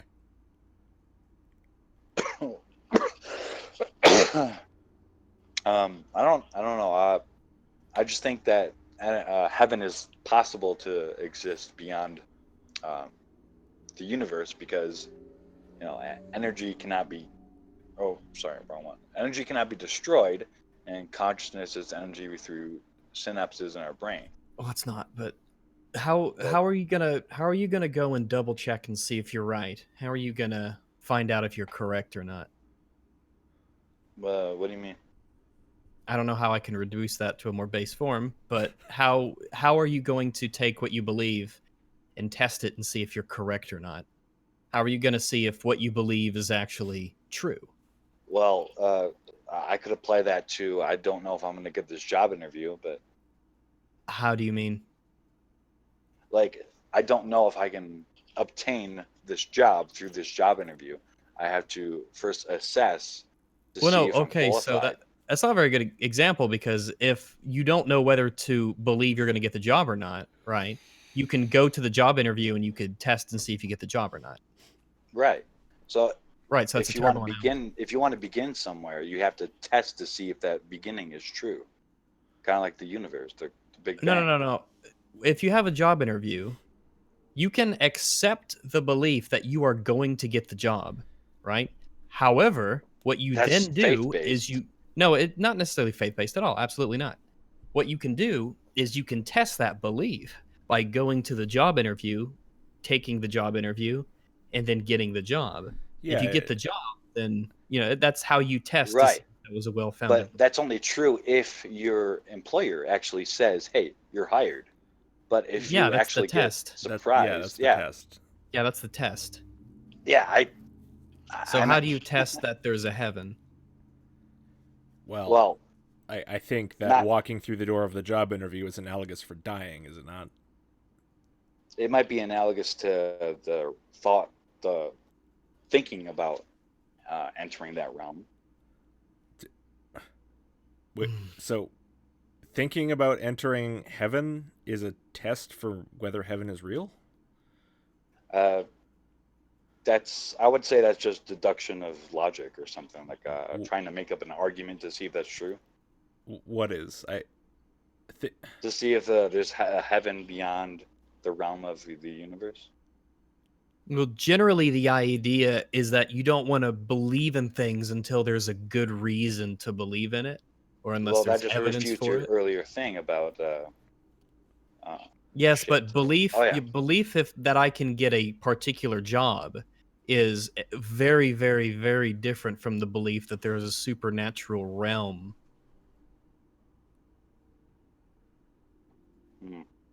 Because if my belief that I can get a job will be based on very tangible things like my education, my work ethic, the kind of job and its requirements, the kind of people who work at that location, my ability to carry out the job. There's a lot of things that are very tangible that you can know and investigate that'll lead you down into a conclusion of I believe I can get the job or I don't think I can get the job.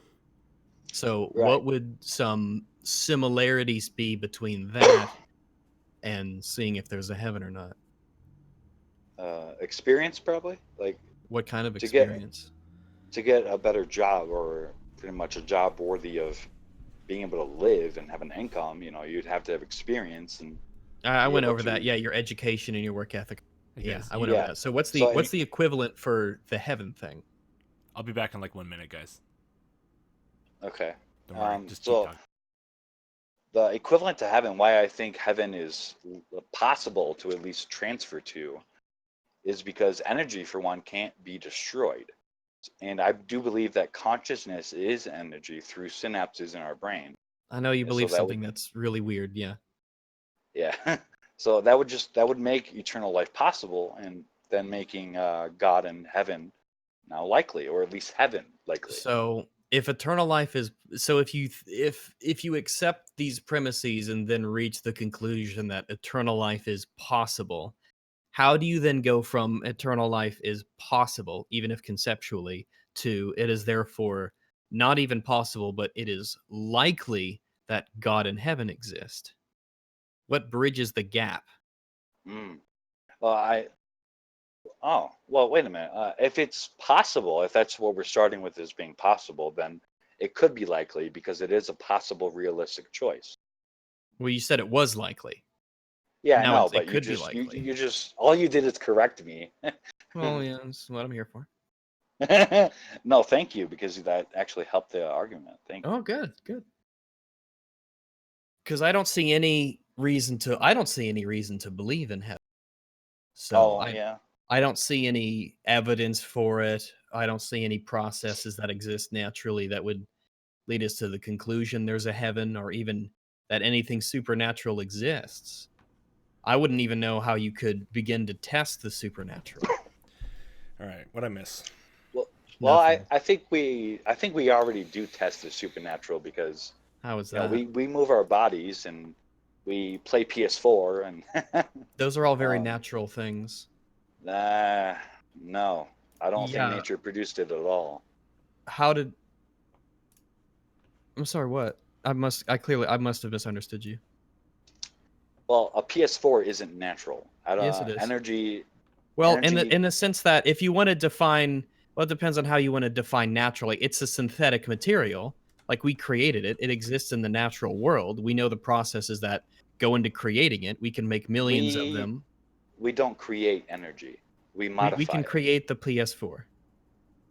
Yes, we put together the PS4 and somehow obtain electricity. Not somehow. We know exactly how it happens. Through water or turbines or some shit. Right? You mean to generate the electricity, not the PS4, right? All right.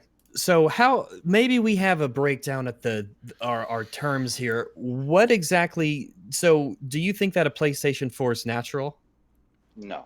Okay. What does it mean for something to be natural? Yeah. When we talk about natural and supernatural. Oh wait, sorry. The natural world is like the physical universe. Yeah, I kind of got distracted, I guess, from the point, but I think a PS4 is natural and not natural at the same time because the material that makes the PS4, which is a physical material, tangible, yes, that I lost my thought, but it's anyway, natural in the sense of made of physical things, real material, not like above the universe, not some sort of non-physical entity, but it's non-natural by the definition of man-made. Synthetic. Yeah, synthetic man-made. Yeah, it's man-made, but man-made things still exist entirely within the natural world. Right. These are two very different really definitions. I wouldn't really call the PS4 a synthetic thing, or plastic. Not the material synthetic, but plastic is. Yeah, it's very synthetic. Yeah, PS4s are not naturally occurring. In the sense that we create them, and we make them, we build them. So the PS4 itself is physical, but the energy used to actually use the PS4 is defined, I think, as supernatural. Electricity is supernatural. Yeah, think about it. Before civilization exceeded with technology, we had electricity. Back in Jesus Christ times, I mean, there was electricity. There was lightning. Yeah, there was lightning. There's I mean, they still had synapses back then. There are but there could be no PS4s, no modification of energy. Just because we didn't know how to do it. Utilization. Just because we didn't know how to do it. Yeah, you still had electrical impulses in every living body and in the atmosphere. I mean, if you somehow traveled back in time with a PS4 and managed to actually plug it in somehow, it would work. Yeah, if it was powered by a solar panel, you could run the PlayStation 4 2,000 years ago. Yeah.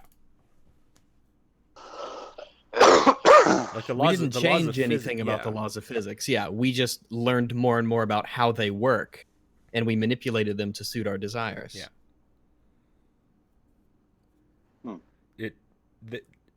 Electricity is a very well understood natural force. Right.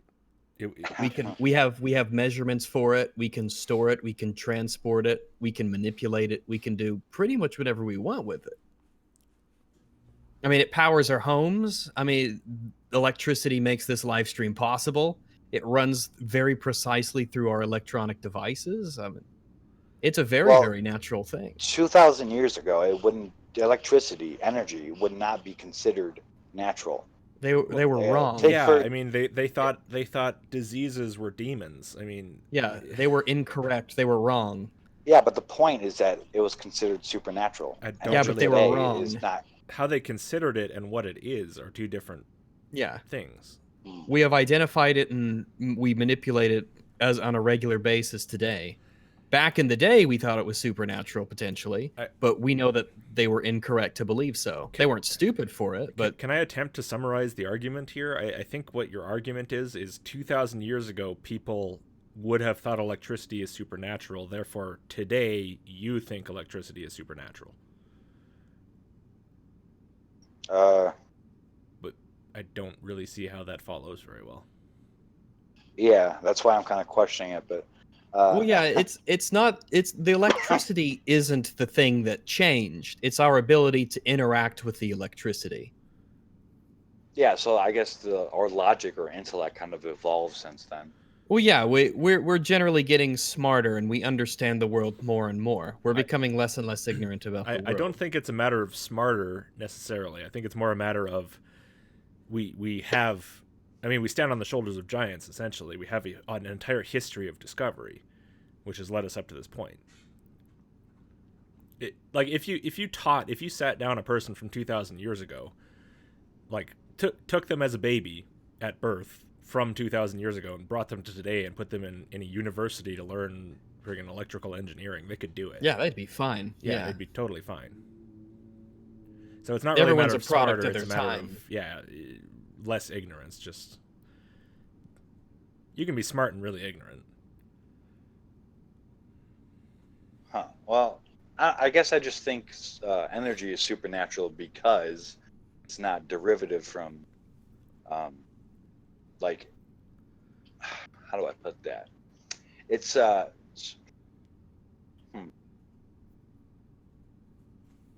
I would be curious how you define anything as supernatural. I would just say something that's not physically tangible. What we know electricity is. You ever got one of those electrical shocks when you like one of those shocks from the static when you close your car door? Yeah, that's pretty tangible. Yeah. You can actually see it. Well, if it's tangible, why can't I shoot electricity from my hand? That's what what do you think when you touch your car and static hits your face, what do you think that is? That's non-intentional though. Why does it doesn't matter if it's intentional? Why does it have to be? Why does something have to be intentional to be tangible? Yeah. And also, you can make a gun that shoots electricity. Yeah. If you really want to. Like some sort of an arc from one thing to another. I mean, obviously. Not yeah, just like like at kids' museums, they have the balls that you touch and electricity arcs to your fingers and stuff like that. And or those, like, what are they called? Those, like, it's like a big stick with a ball on top, and they shoot an arc of electricity back and forth. You know? Oh, I don't know what they're called. I know what you're talking about. I just don't know what they're called. Tesla coils or maybe that. Yeah. Something. I don't remember. But yeah, and we've even invented like Faraday cages that are meant to reduce the, electrical currents and things. I mean, it's I mean, we have electricians who do nothing but design systems to intentionally route electrical flow. And you spoke about intention, but if I rub my feet all over the carpet and stuff, and then go out and touch my car, I can very intentionally shoot lightning from my fingertips. Essentially. It might not be on the scale that you're thinking of in your head, but that's the same thing. Oh, I see Mr. Mueller's in the chat. I don't know. I might have to think about it a little more, but I still do believe that, energy and stuff like that, consciousness is sort of supernatural.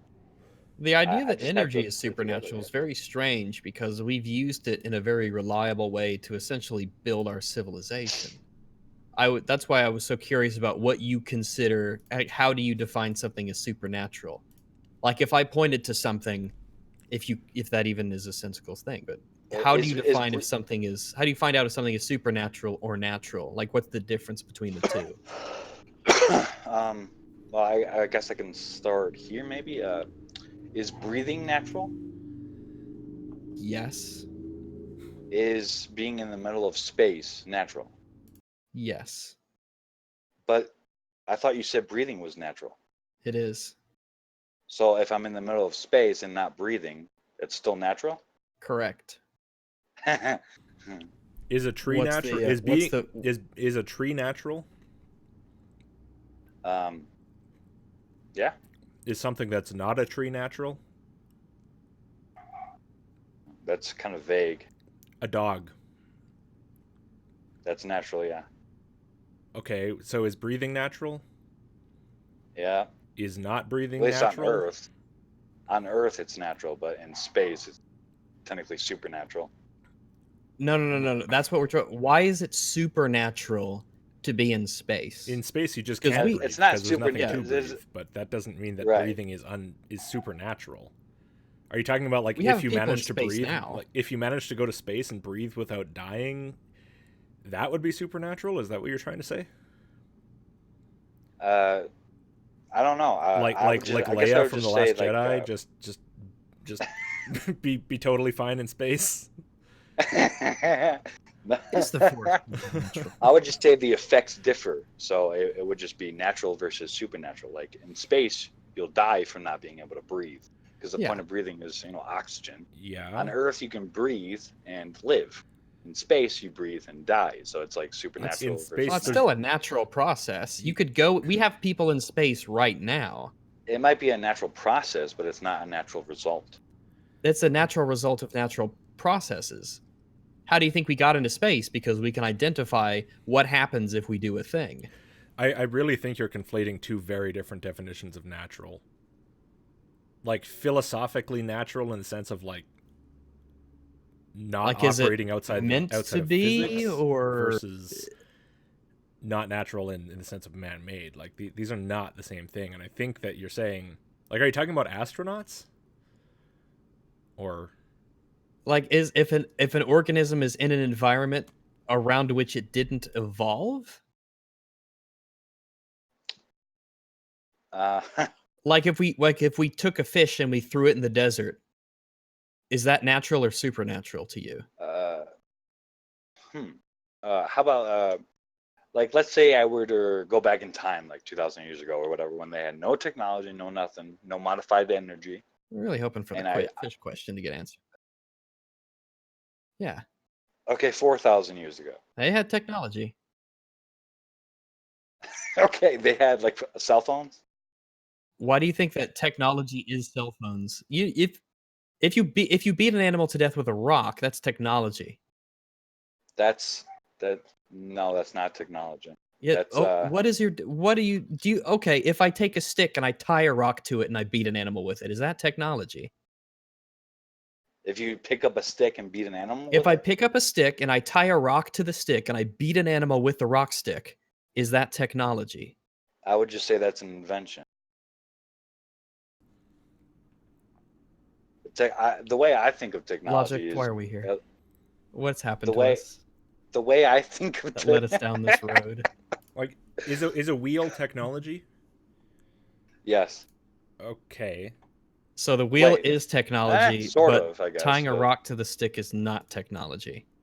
No, I'm going to answer that too quick, but a wheel is more like an invention, but it's attached to technology, which is like an electronic car. So like a cart that is pulled by a cow, is that technology? No. All right, because a cart, right? You have to have the cart itself, and then you have the axles, and then you have the wheels, and then you have fasteners that fasten the axles to the wheels, and then you have the ropes that attach the yoke to the animal to pull it. Well, at what point does something become technology? That's the key question. Like, for example, you say an electronic system in a car, right? But the internal combustion engine of the car, is that technology?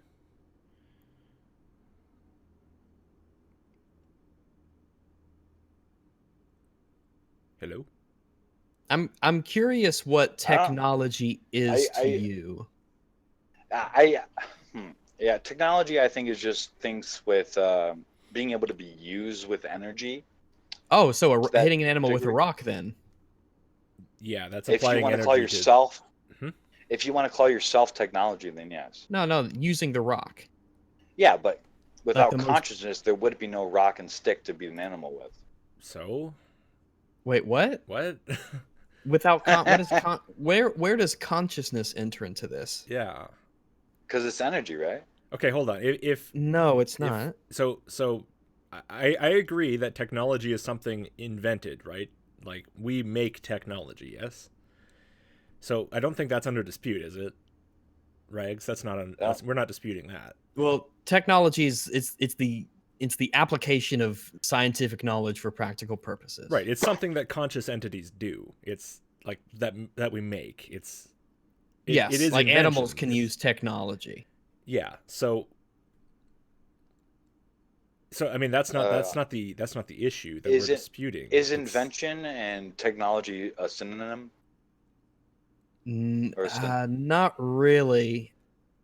Is it? I mean, possible? they're related, sure, but I would say that an invention will be technology in a sense, but I wouldn't say they're exactly interchangeable. Like to say that, yeah. I mean, we agree that the wheel is an invention. It is very definite. It's very much technology.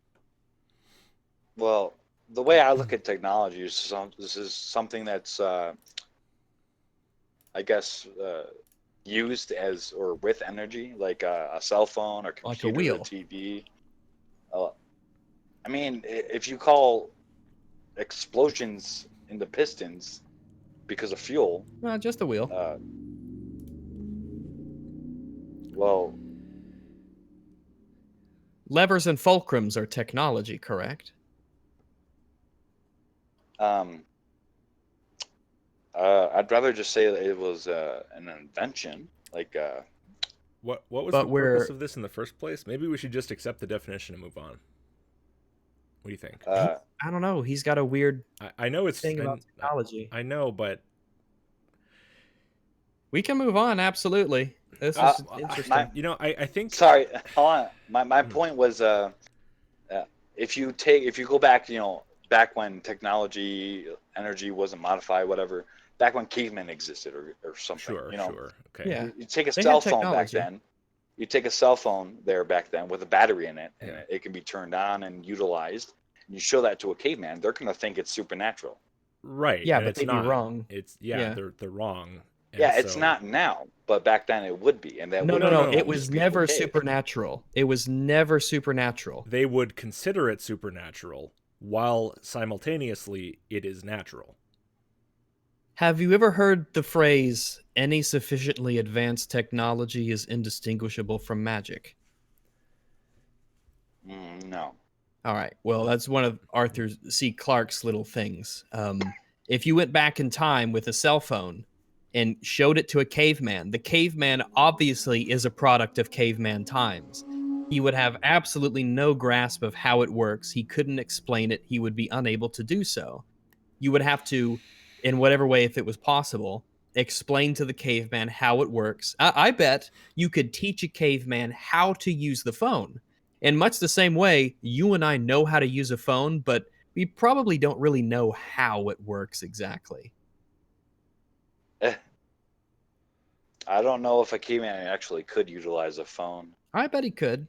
There's a lot of old folks here today that were born many years ago that don't know how to utilize a phone. There's a lot of old folks who can. But that's also just a lack of experience and understanding. Like they haven't had to learn how to use it, or they haven't desired to learn how to use it. And maybe it's like some of them, they're just I've seen old, infants using phones. Huh? A caveman is able to understand that if I do something, something occurs. You might not know why or the process by which it happens, but just like a baby using a phone, which I've seen, it's very strange. The baby knows that if I tap this thing on the phone, a video starts to play. It doesn't have to understand why or how. It just knows that this is what happens when I do it, and it's using the phone. Yeah. I don't know how a combustion engine works. I can drive a car.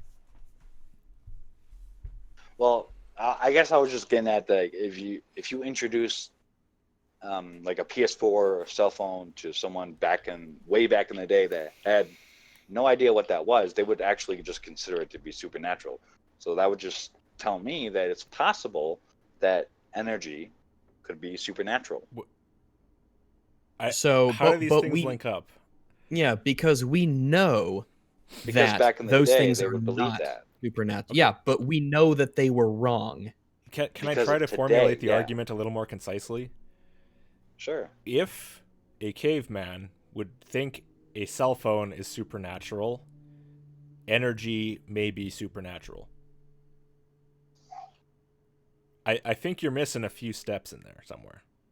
And it is also important to note that every single time we have said that something is supernatural and we went to find out how, it turns out that it's natural. Right. Like It's not electricity. proof, but it's not proof, but it's a really, really consistent track record. Like lightning. Electricity. Like lightning. Every time ancient man has described something as supernatural and we've explored why, turns out it's natural. Oh, I just thought some. Back in the day, they thought lightning was Thor, right, or Zeus. Well, some of them did, yeah. A lot of them thought it was supernatural, caused by gods, supernatural agents. So back in the day, they thought energy was supernatural. Yes, they were wrong, weren't they? Yeah. Yeah, but that's only because we found out that we can utilize energy. But back in the day, there was no hope of that. Yes, they were wrong back in the day, and we know what the truth is now. Yes, now. But back then, there was no possibility of that. It doesn't matter. Yes, so how does that support your point? The fact that people can be wrong is obvious. So I don't really understand how that is evidence for whatever it is you're really trying to argue for, which I'm still not 100% clear on. Yeah. Yeah. I forgot too, but I'm just arguing it because it just makes sense to me. I feel like we went kind of down a weird path, and now we're sort of... I'm not even sure what we're trying to establish at this point. Like, what point are we trying to support here? That I guess energy is supernatural, and energy is consciousness in our brain.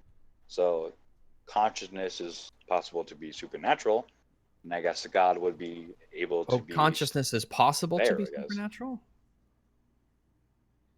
Because of energy, if that was the connection of consciousness. Okay, but I think that's a connection that only you're making. Well, I'm using the possibility of, back in the day, everyone thought that lightning was Zeus. Okay, well, supernatural.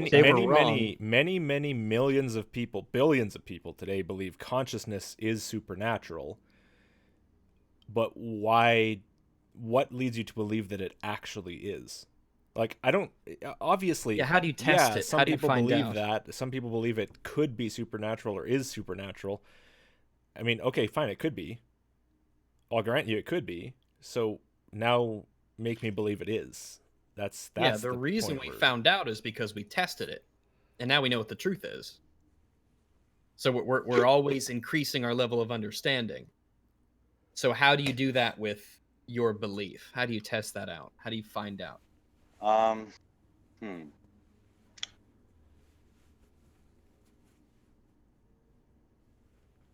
if there's no way to test it, and if there's no way to falsify it, then why believe it? Is natural just how do you guys define natural?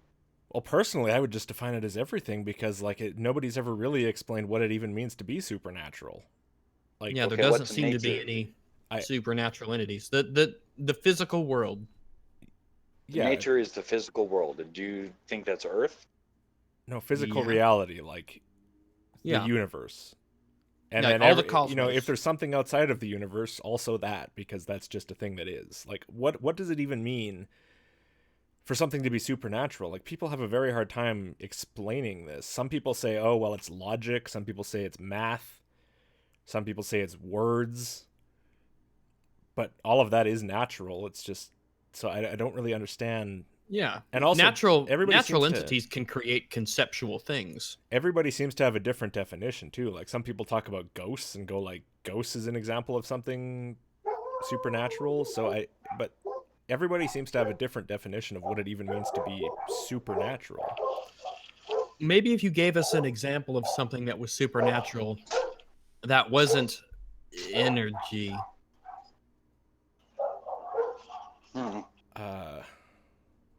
Maybe that would help us kind of narrow down what supernatural really is. Well, I guess I would just say, I don't know. I feel like I would just be repeating myself at this point. I feel like if we had ghosts or something wandering around, that would probably be natural as well. We just wouldn't understand it yet.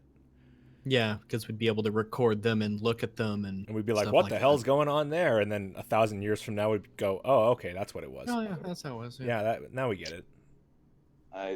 I think I define nature as things that naturally occurring. Yeah, but that's again, that's hard to define because it's like the word is in its own definition. Yeah, And that's the that problem would be with like supernatural is it's like is an anthill natural because they only occur as a product of natural creatures? Mm, Are beaver dams sounds natural? beaver. If you understand beavers create beaver dams, yeah. All right, so a PlayStation 4 is also natural. The assembly of it is, yeah. No, the thing, the PS4.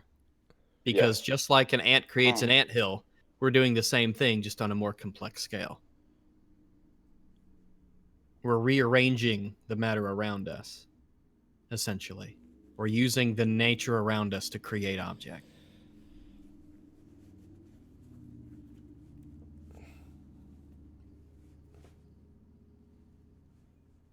this Maybe at what point does something stop becoming natural and start becoming supernatural? I guess when it's nearly invisible, like an atom or energy. So if the human eye can't see it directly, then it's supernatural, like a cell in your body. Because we've got really good microscopes. I mean, I guess so. I don't know. That I have to say that's a new one. I haven't heard. That is one odd to before. say that the cell is supernatural, if that's what you're saying. So, for example, is ultraviolet light supernatural?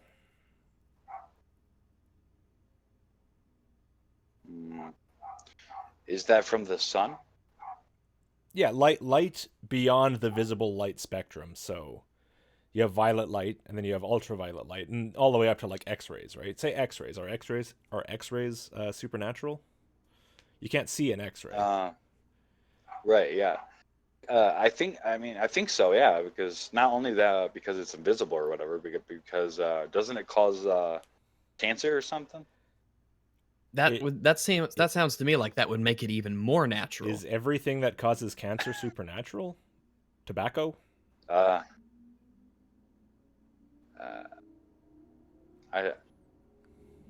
don't know if the tobacco necessarily causes the cancer, or if it's just smoking cigarettes. Smoking the tobacco into your lungs, and then you get all the shit in your lungs, and over time that can lead to cancer. Lung cancer.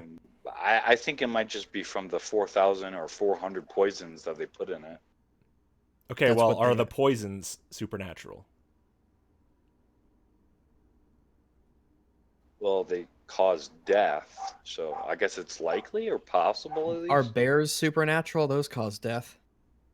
Well, it's a natural occurrence. Is okay, if it was an invisible bear, would it then be supernatural? Yeah, just like energy and X-rays. Maybe we. All right, let's start at the basics. Is wind supernatural? I guess so. I mean, it's kind of like people having faith in God when they have feelings, because you just feel the wind. No, you feel the wind in a very different way that you have thoughts. Right. Or feelings in your body, anyway, when it comes to faith in God. But well, that's not a feeling. It's just a thought that you have.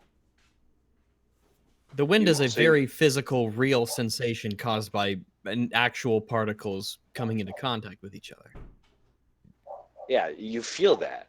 And I would say it's like being supernatural faith, because you have feelings that God exists. There's a lot of Christians out there that just have feelings. So yeah, but it ain't like wind. I think we're getting at something here. Is supernatural just anything that you feel without visibly seeing?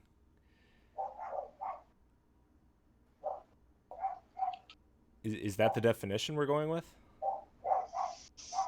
So, for example, a blind person, right? I was about to say that.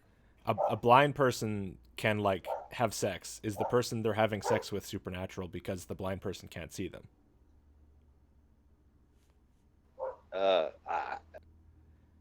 it might be actually likely because the blind person would have no knowledge of what visible sight is, so they would just have to go based off a feeling. What is the relationship between sight and being supernatural? Why for something to be natural does it have to be seen with one of your senses, one specific arbitrary sense? Well, that's the one component lacking in atheism. What? Vision? We can see. Yeah. No, you don't see God existing, so that's the one component missing. No, you're using see in the terms of accepting a proposition. We have eyes. We can see the light particles bouncing off of the I can't see the wind. I can't see X-rays. I accept that those exist because they are experimentally verifiable. You're correct that we do not see God, though. Could you point him out to us? You can perceive the results of the wind and the X-rays and so on. You can perceive their existence, not with your eyes, as such, but indirectly, you absolutely can. And it's not just that we see the results, it's that we can verify that there is a correlation between them. Right. You can make predictions of what's going to happen and watch it happen. Yes. Yeah. So the whole you just see the effects of God nonsense. There's no way to actually test that and find out. It's just a leap without any supporting evidence. What if we heard God? What would our experience be if we heard God? Would we be completely blown away and immediately believe, like if God directly spoke to us audibly? I was. Right. So it's not just a matter of vision, right? So we're not just talking about eyes. Right. Yeah. So is anything that you can hear, like you can kind of hear the wind, it can blow into your ears. Yeah, I mean, there are blind Christians, so. Yeah. Yeah.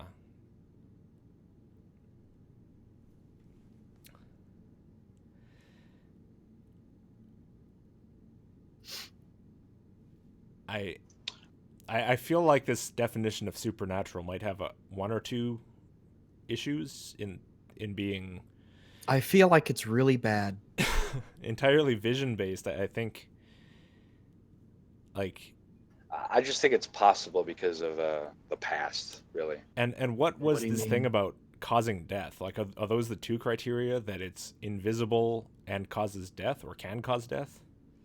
I assume that you think radiation is supernatural by that definition. I don't know. I just think things are supernatural when they cause death, because that's like the realm of the supernatural. But I can throw a rock at your head and that'll cause death. Yeah, I can hit you with a stick and you'll die. Is that supernatural? Well, it looks like it could be both. Now, it's a natural object and it's being used supernaturally. No, it's being used very naturally. We understand the natural processes of the body. We have like biology as a science, and we have doctors to understand all this. Consciousness moving and picking up a rock and throwing it to cause death. Oh, we don't have any evidence for that so much as an arm picking it up, a body picking it up and using it. Forget consciousness. Like, what if I don't know. What if you just sort of... What if something What if you got underwater? Stuck underneath a rock slide? Yeah, underneath a rock slide, got stuck underwater, whatever. Nobody attacking you, no conscious thing attacking you, but just like you drown. Yeah, just walking down the woods and a tree falls on. Yeah. Is that... trees might be too conscious, Rags. That's a bad example. All right, what if... Do you think trees are conscious? No. Okay, there we go. So yeah, you're walking down the woods and a tree falls on you, or you get struck by lightning, right? Oh, we've already done electricity. Just a tree falls on you. Is there any supernatural component of that accident? Well, I would say you're dead, so it's possible to be, supernaturally like in heaven or hell or some shit. I think it was the invisible bear that pushed the tree onto you, Rags. That's clearly true. Watch out for invisible bears. I agree. So I think I'm getting a little bit of what you're saying. So you're saying that death causes your synapse energy to leave the universe, yeah, and leaving the universe puts you into heaven, and the fact that something made you, therefore indirectly made you leave the universe, and leaving the universe maybe is supernatural, and therefore the thing that made you do it is supernatural. Is that, I mean, I'm trying here, but it sounds tangible what you just said, but I would say that the main premise of that is energy cannot be destroyed. I would say that's like the premise one of all that. Okay. That's fine, but that doesn't really address what I was trying to get across. I don't know. I might have been just agreeing with you. Okay. What did you agree to? The fact that heaven, and you transcend to heaven when you die. I feel like we're just reverting back to my first argument again. Okay. Well, no, it's that you use it as a fallback for basically everything. It's not that we're reverting back to the first argument. This is like what you consider your safety net that you could always fall back to. What I'm trying to do, I'm not talking about whether you go to heaven or leave the universe after you die. I'm trying to decipher why something causing death makes that something supernatural. The water that you drown in causing your death makes the water supernatural, I think, is what your position is. And I'm trying to figure out why that is. And is it because the water indirectly led to your consciousness leaving the universe, which itself is a supernatural act? Apparently, maybe? You know, are you sort of with me? I don't know. I feel like I'm trying to rationalize my position more, but it's hard, isn't it? It must be really hard. To continue like that. I mean, I think the death being caused by drowning or all that natural shit. I think that is supernatural, but why is death? Why is the causation of death supernatural? Well, why do we have to? Who decided? What decided that we had to? That's not relevant. Did anything decide you had to die? I thought you just fell in water and drowned. Yeah, there was no decision being made there, especially if it was an accident. I don't see how that has anything to do with the biology of the human body.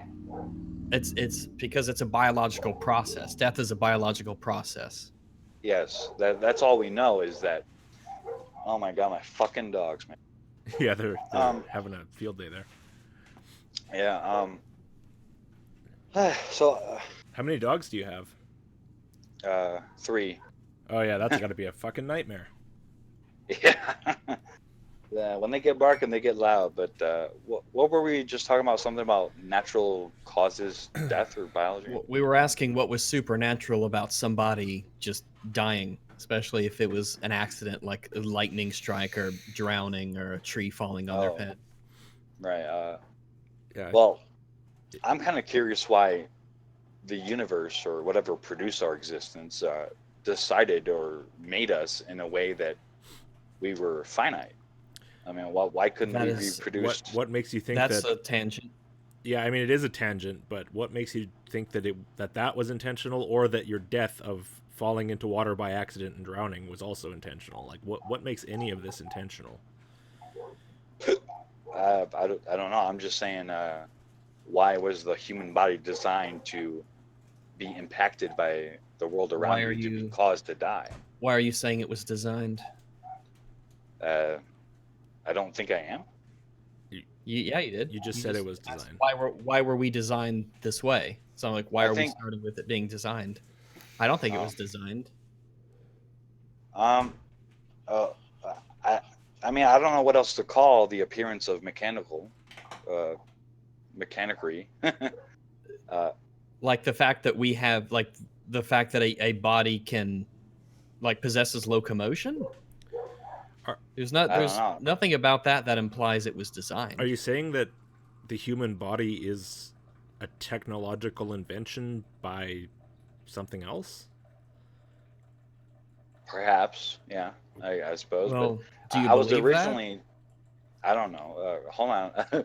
Originally, I was talking about how, uh, why or how we as humans and life and animals and bacteria and insects, etc., why all of us are designed or implied to have the ability to die from causes around us. I just find that odd that, well, you're a physical object, so physical things are going to have a physical effect. And if your yeah, consciousness requires a particular physical configuration and process to occur, and something interferes with that process or damages, the structure, you're it's not going to work anymore. That's just how it is. yeah, that's the appearance of cause and effect with Cause and regards to effect, us yes, living. but is cause and effect intentional by definition? It can be. It can be, okay, if that's your definition, but is it? Yeah, how do you find out if it is? Yeah. Things can be a lot of things. How do we find out what it really is? I'm asking if your definition of cause and effect includes necessary intentionality. Like if X follows, if B follows from A, was A necessarily intentional, or could it have just been? Could it just be a thing that happened? Yeah, could it just be an accident? Yeah. I don't think a puzzle piece aligning itself inside a larger piece of a puzzle is random. Oh, yeah, because we know that puzzles are designed. Well, what do you call the human body? Chance? That seems to be the case, yes. So the heart is connected to everything. I had to study that more, but You probably do. there's a heart that pumps blood. There's a brain that thinks. Mm-hmm. Yep. There's kidneys. There's food. There's liver. There's all Correct, these things yes. that work. There's all these things that work together for the complete function of the whole. Correct. And you're telling me that's just not a design? Correct. That's not a design. This is a result of a gajillion years of biological evolution. And that's an exact number.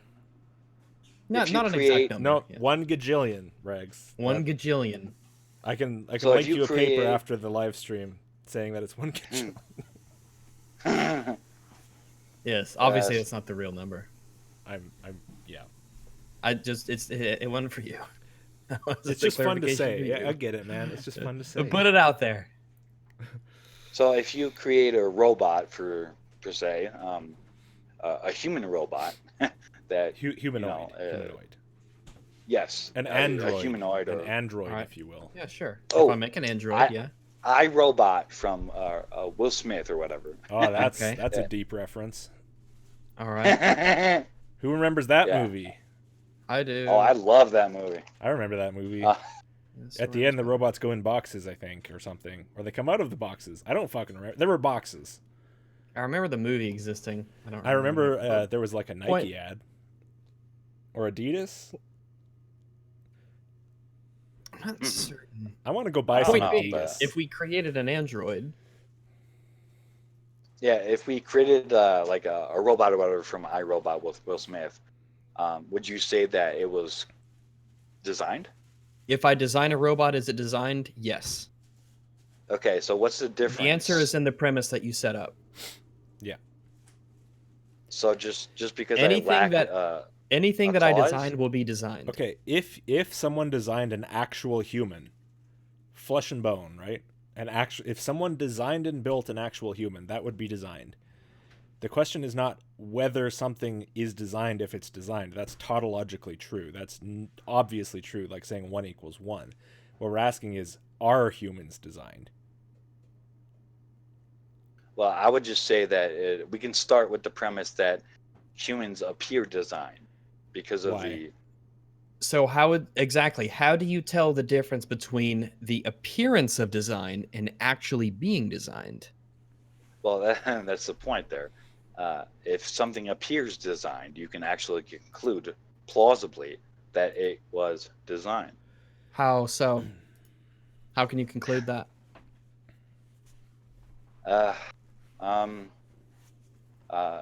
Maybe all the functions that build a clock, for example. I don't know all the components that go into it, but there's a lot of, pieces and parts that connect to one another that lead to the function of the clock.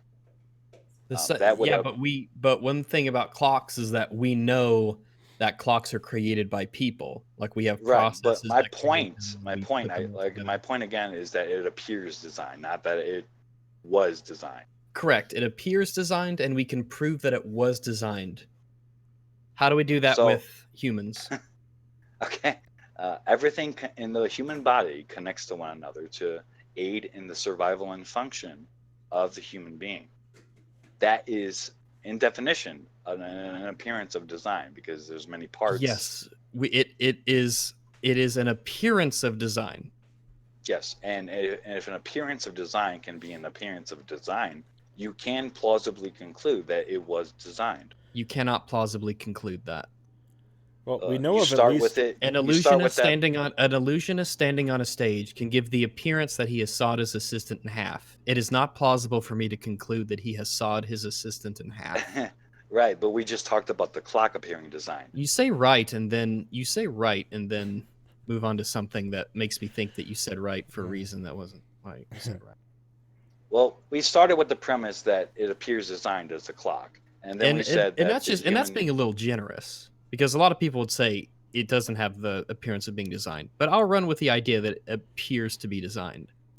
So how do you design something? How do you begin to design anything? Well, if I was going to design something, then probably I would have in my head a concept of what I wanted the end result to be, or a function that I wanted to fulfill. So I would begin with basically a mental blueprint. Right. But to construct a whole blueprint, wouldn't you need to go step by step? No, that's the first step. What do you mean, no? No, the idea in my head, I begin with a concept, right? If I'm designing something, it means that I'm trying to create something to either fulfill a purpose or for whatever number of reasons you want, for poops and giggles, whatever reason. So in my head, I would have that. It would all begin as a desire in my head, right? Yeah. So right, you're that's saying how I begin. Yeah. Next question. Do you guys think maybe we've come to an impasse on this one? I don't know. I like. I'll go for it. All right. So whatever you like. I think design. So you have to go step by step in real time, in real life, when you're looking through your eyes and using your hands and writing or whatever, or building. You got to go step by step. You got to put pieces and parts together to create a whole thing. Yes, so it takes a period of time to generally do things correct. Yeah. So even though there's no cause for the human body as a consciousness, for example, parts in the body are connected to one another to appear.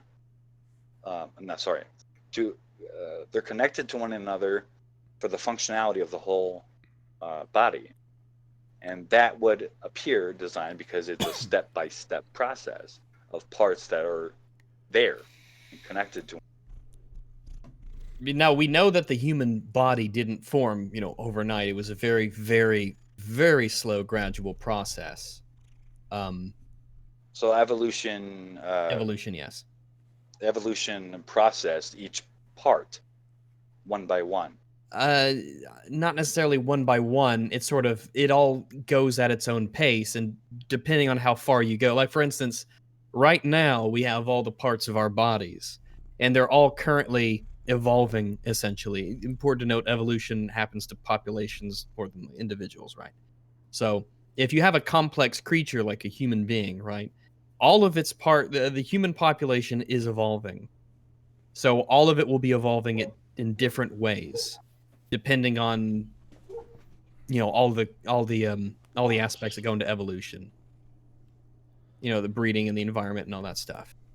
It's not like one thing is designed, and then another thing is designed, and then another thing is designed. The whole thing is kind of changing at its own pace.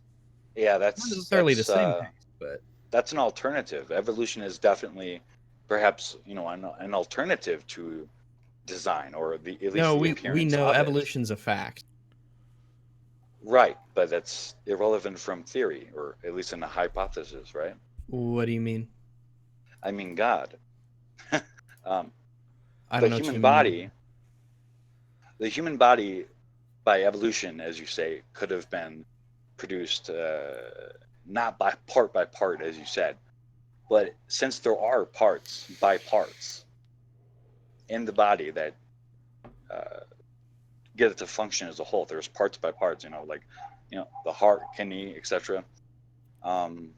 Well, yeah, we know that the human body evolved to what it is today and continues to evolve like every other thing. Right. It can still appear designed because there's parts and stuff. There's part by part. So, because we know that the human body is at this stage because of evolution, and it still has the appearance of design, well, now we know that it wasn't design because we know the process by which it evolved, and we know all of the all the things that influenced it, right? So we would use that as the way to say, oh yeah, the human body wasn't designed, was it? It came into its current state through the process of evolution that we know very, very well and understand very thoroughly and can track throughout the ages. So, yeah, it might appear designed, but we know that's not the case. Yeah. So I guess we could start with, would you agree that there are parts by parts connecting to one another in the human body to create the whole body to function as a whole? I agree that a human body has multiple parts that work together, yes. God damn it. So God damn just it. because Get evolution, off my desk. just because evolution says, it all Cats, man, came honestly. about pretty much at the same time, and Not necessarily, no. Okay, then part by part. Well, it's a very slow and gradual process that occurs over time, right? Well, if it so didn't it's not happen, like everything's queuing up in a line to evolve to a point, and then the other organs and body parts get their turn. Okay. Like, for instance, our ears and our legs and our eyes are all evolving their own way. They're not. It's not like the eyes evolve and then the ears evolve and then the feet evolve. Right. Yeah, I know. I began with evolution developed the body at the same time. Like all the parts in the body and of the body or whatever started growing at the same time. Yes, right? And as new parts are introduced, then they become part of the pool that evolves along with everything else. It either changes or it disappears if it's not needed, things like that. Okay. So it all grew at the same time or whatever, and that way it didn't come about part by part. But because there are different parts by part in the body connecting to one another to make it function as a whole, it can appear and does actually appear that. To be clear, it doesn't make it function as a whole. So if you remove the kidneys, can the body the function organism as a whole? that we were before always functioned. It got more and more complex. But don't put the cart before the horse. I'm just trying to get at that. Just because evolution says it all grew, all the parts grew at the same time to form the functionality as a whole. Well, the parts that we all have, we didn't always have the parts we have now, but as new parts are introduced, they become part of the pool of parts we have that will engage in the evolutionary process. Because before they exist, they're not going to be doing much. Okay. Well, I don't think I really care about what is now, but back then, or whenever it started, the cause of it, when evolution began the process of forming what we need to survive, part by part being introduced as a whole, just growing, as a whole, that's kind of irrelevant to the point that there are parts by parts connecting to one another to also lead to the functionality of the whole human body. So it could still appear designed. No. Don't put the cart before the horse. The body exists the way it is as a result of the parts, right? The parts don't necessarily work together in order to create something. If that's a way to, it's a I need to come up with a way to phrase it. I would disagree, because if you remove the kidneys, there's no more consciousness in the body, and therefore there's no objective in life. Yes, there is. If I lost my kidneys, I'd still have consciousness. You would die. I would still have consciousness until I die. For about maybe a day, I'd give it, give or take, maybe a day. I could get an artificial one. You could put new ones in. I mean, just because you take the kidneys out, like my brain's still going strong. I've still got consciousness. Yeah, but if you remove it, you're still dead unless you hit the panic button. It still appears designed, because there's no part that can't be removed without at least a major part. Well, yeah, that you could lose your arms, you could lose your legs, you could use your eyes, your tongue, your lips. I bet most parts of the body you could remove and you'd still be able to survive. Well, how would I say it? I want to say it's a quality of the body, or on the body, or whatever, but that's not in the body. It's not a part of the body's ultimate I could lose survival. my appendix. I could lose one of my kidneys. I could lose my testicles and still survive. A woman could lose her womb and she could still survive.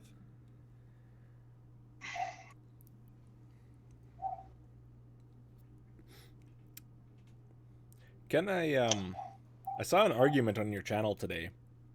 You were responding to someone in a video about your best argument against evolution. Yeah. It was about caterpillars. Yeah. Maybe because like we're sort of Rags is talking as if evolution occurs. You don't believe evolution occurs, right? Oh, you don't? Nope. Wow, that's fascinating. So what is this? Can you maybe run us through this caterpillar argument? Yes, sir. 1 second.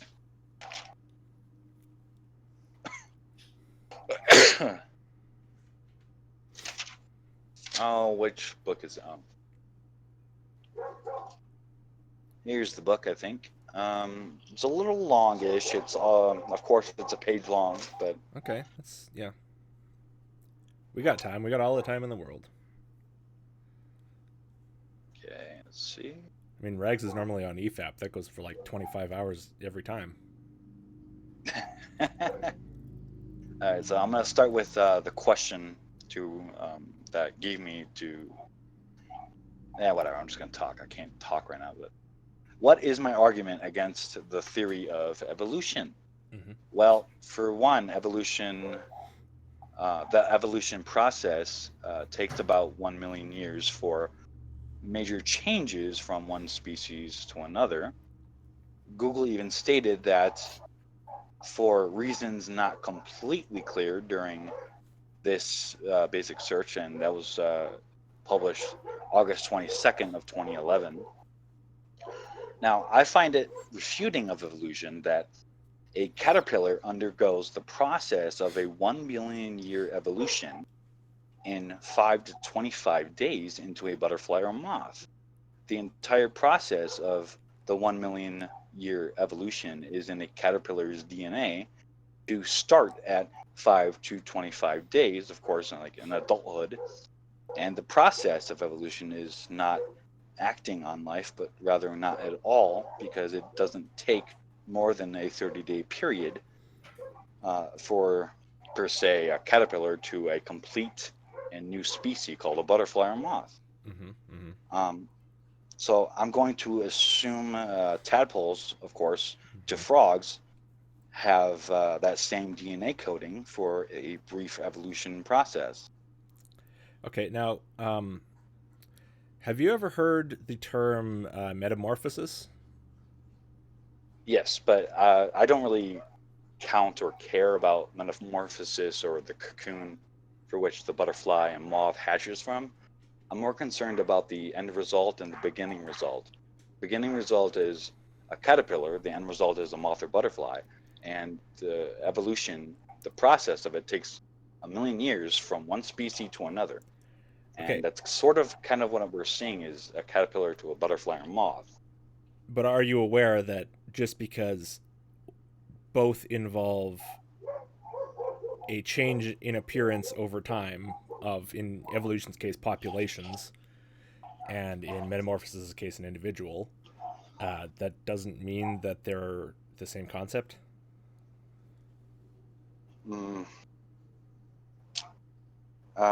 Could you hold on to that thought? Sure. Okay, I'm really sorry, guys, but I'm gonna let these dogs in because they're just yapping. No, go for it. A fucking way. Go for it. So, Regs, glad you joined me. All right. You all right over there? I'm great. What's going on? Nothing much, man. I figured I'd bring up that caterpillar argument because I thought it was pretty good. I thought it was pretty compelling. I caught some of it. The argument is that evolution isn't real. Oh, I thought the argument was that caterpillars disprove evolution. Well, the argument is that evolution takes a long time, but caterpillars turn into butterflies in 5 to 25 days. And therefore, I guess evolution dumb. Wow. Yeah. Wait until the scientists learn that caterpillars exist. They're going to be floored. Yeah, they're going to be real stupid. Everyone in chat, don't tell them. Don't let There's them a find lot of people out there that are convinced of fossils and their own lack of that's another intelligence thing. in this regard. You think fossils are fake? Yeah. You do? Potentially really? now, yeah. Oh, potentially really? now. That's fascinating. I shouldn't say convinced because you say potentially, but what has led you to believe it likely that fossils are fake, and who's faking them? Well, I would imagine the government or scientists or the people that provide information are faking it. But is this the same people who fake the jet fuel? Or the moon landing? I saw that video. I saw that video, the last video you did, but I don't necessarily believe that. I'm glad. I'm glad. That's surprise. That's a whole thing. Because that would be dumb. Yes, it would. That's why I laughed at that video. Yeah. So what's the may I ask, do you know what the point of this massive global conspiracy would be? Do you know why? Like, what's the goal? What's the point of it all? Yeah, I'm not sure about their intentions, but I know what they cause by their intention. What do they cause to their intentions? Would this be the they, or is this just a regular they, just one of the theys?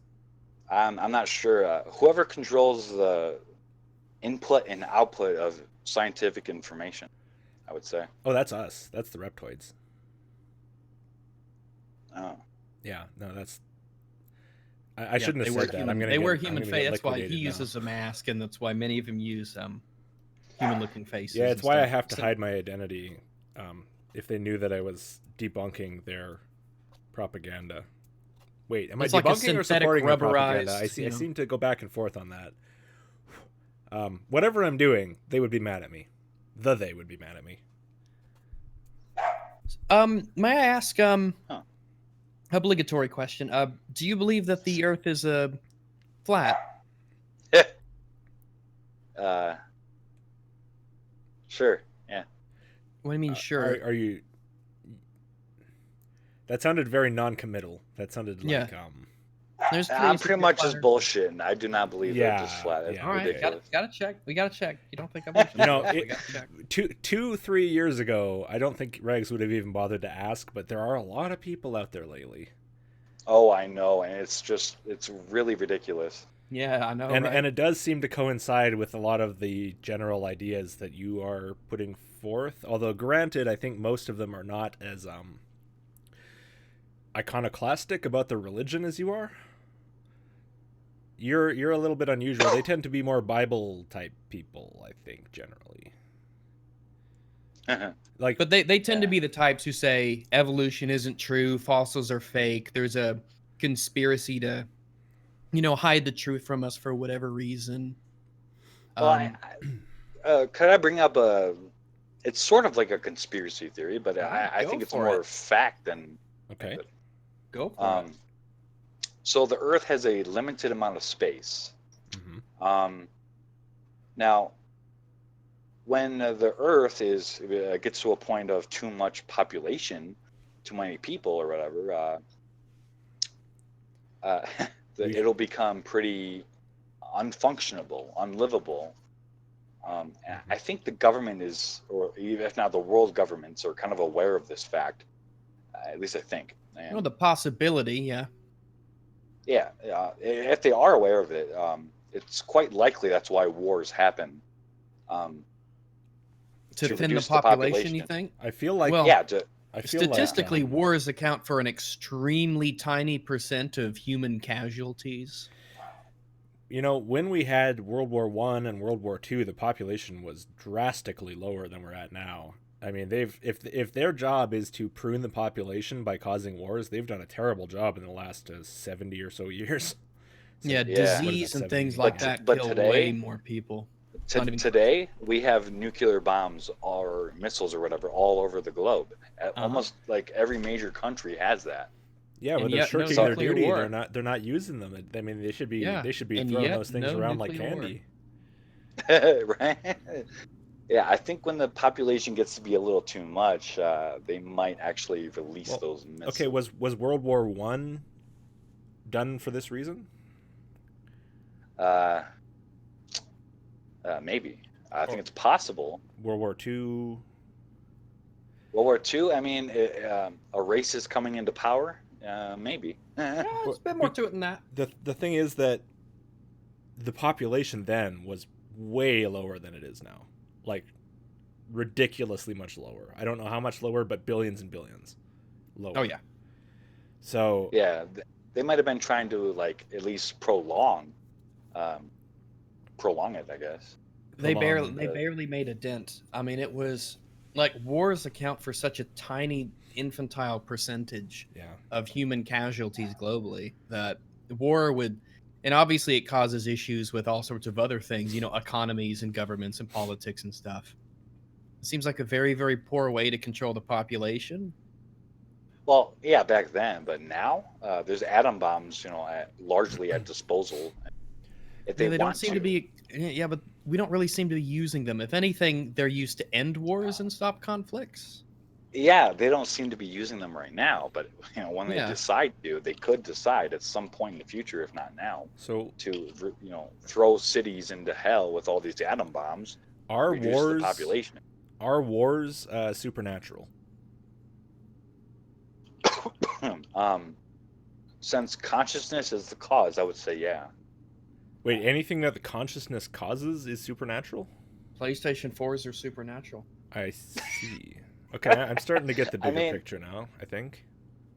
I mean, it seems very plausible to me to think that energy or consciousness, a moving physical object that is alive and can say, hey, I like dick in my ass. That's, I like dick in my ass. Yeah. It's pretty supernatural to me. I mean, it feels super, but it's very natural. I've only felt it once in a dream, but yeah, it did feel supernatural. I guarantee you it ain't like the dream. I don't know, man. I do. Take it good. From me. Yeah, Regs has had the same dream when he was younger, I bet. You would think that the Cold War would be the perfect time for them to have some of these bomb drops. I guess I don't know. Yeah, I have no idea what their intentions are, but I know what the Earth is very limited for capacity. And once that limit gets reached, it's not going to be very livable. Well, there's an insane amount of room. Room isn't the issue, really. I think the issue is the dispersal of where they actually are. And I think we see a lot of, especially modern countries, they're slowing down population growth, things like that, and our ability to produce resources is getting more efficient and better and better. I think that overpopulation is I mean, at least I feel that it's a pretty minor issue. I can see that. I mean, yeah. Yeah, and I also feel that one of the worst ways to solve it would be through, nuclear bombs and hydrogen bombs, things like that, instead of stuff like diseases and whatnot. Yeah, quite a while ago, I saw this thing on some kind of documentary, I think on Netflix or something.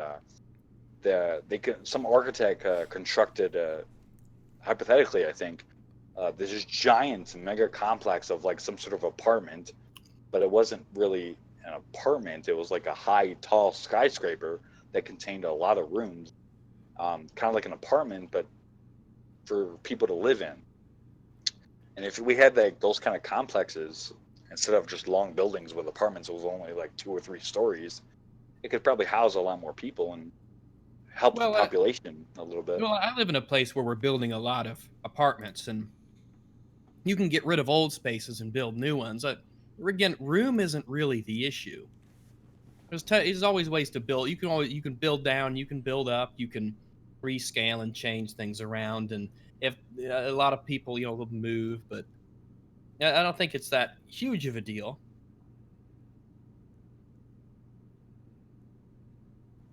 But I guess because I've had the pleasure of going to the Smithsonian Museum of Natural History and seeing all the stuff they have there in terms of the fossils and skulls and all the records and things like that of how things evolve over time and how one thing changes to the other. And it's like I don't know. It seems like a lot of effort to try and trick the entire globe into something, and to have nobody spill the beans. Then it just seems to be a lot of effort for no gain. Especially when we can use it as a predictive model to find new stuff. It just seems really odd. Yeah, I think you convinced me, man. Yeah, I guess. At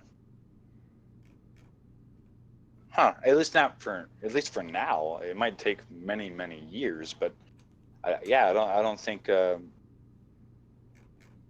I don't think overpopulation of Earth now is going to be a problem. At least not anytime soon.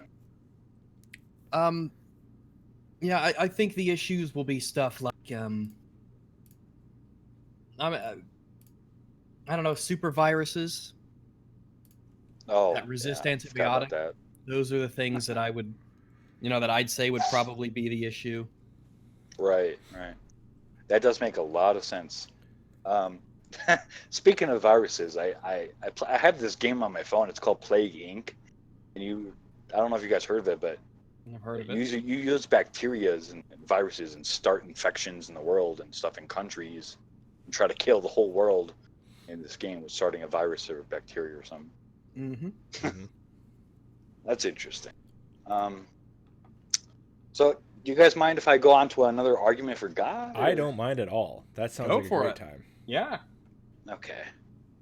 Do you want me to do the second one again, or let's do a whole new. Let's go on to a whole new thing, man. Yeah. Start fresh. Okay. All right.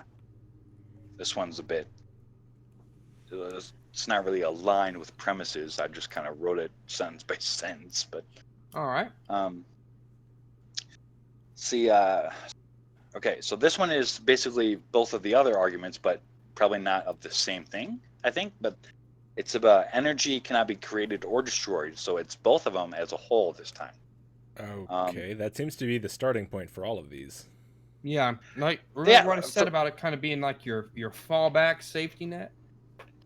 I have many others. This is just 3 arguments. Do you have any that don't start with conservation of energy?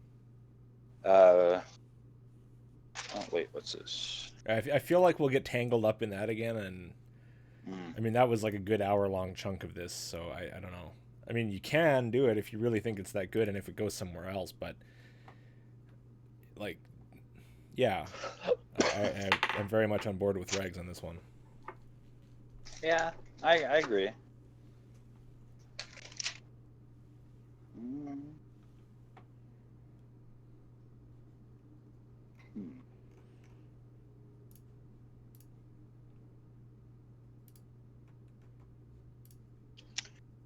whale. I like where this is going so far. Let's see if I can find something. Have you not devoted any to memory? Oh no, there's much too much for that. Yeah, he has a lot of arguments, Rex. You should see this channel. He's very prolific. Might be good to have about 5 or so that you really kind of stick to the brain. I like the energy not being created and destroyed ones, but no, I believe you do. Let's see.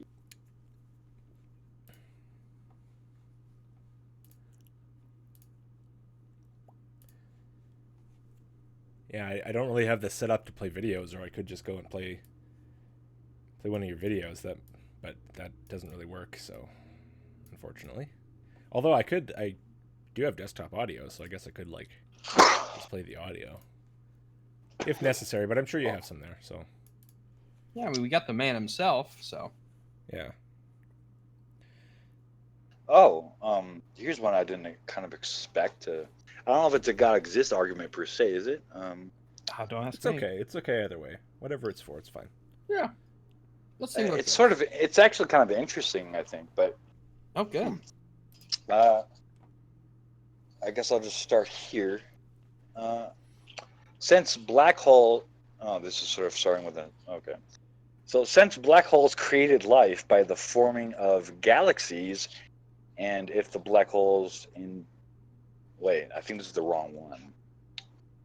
I was really interested in where that was going. I was really on board with starting with black holes. That's a bold one. Yeah, I don't know if it's the one I was precisely looking for, but I can start with it. We can knock it out quick and then go on to the other one. Okay. Since black holes created life by the forming of galaxies, and if black holes entangle, they create a wormhole. Wait, I know what this is leading.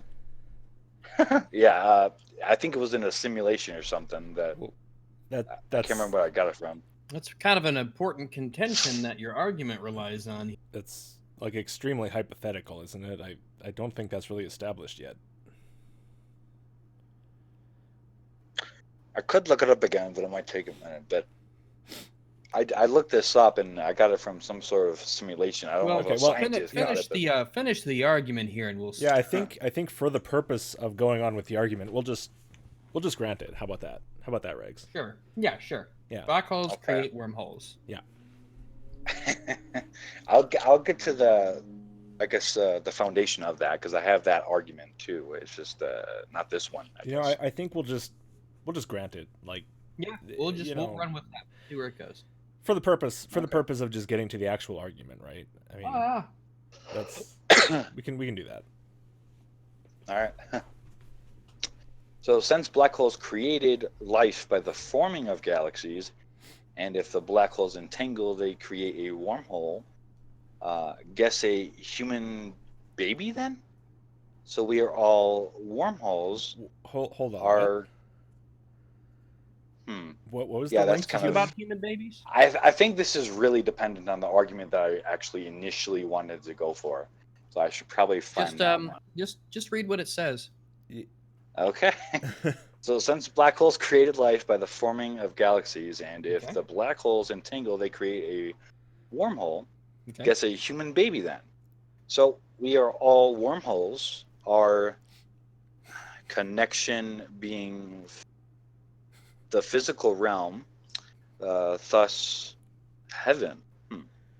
We need only die, thus God exists. I'm not sure if I need more. I think I need more input on that one. I am lost in ways I don't think I can adequately describe. I think I'm lost too. I'm not gonna lie. Well, if you have any arguments that you don't lose yourself with. Yeah. Okay. What was the other one that you were looking for? You were looking for a different one that you said you really wanted to do. Yeah. Let's go on to that one. Yeah. I feel like this one we might get a little lost in the definition of human baby. I can't might believe be I just, missed philosophical arguments for God.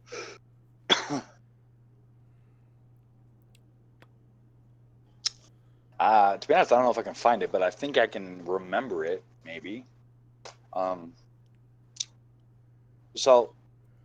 Scientists discovered that there's a supermassive black hole at the center of our galaxy and every galaxy that they have actually observed. So that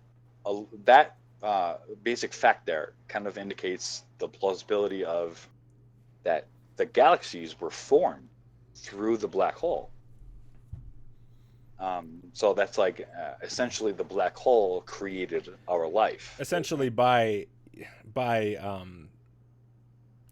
because the black hole has so much gravitational pull, it attracted matter around it, is what you're saying?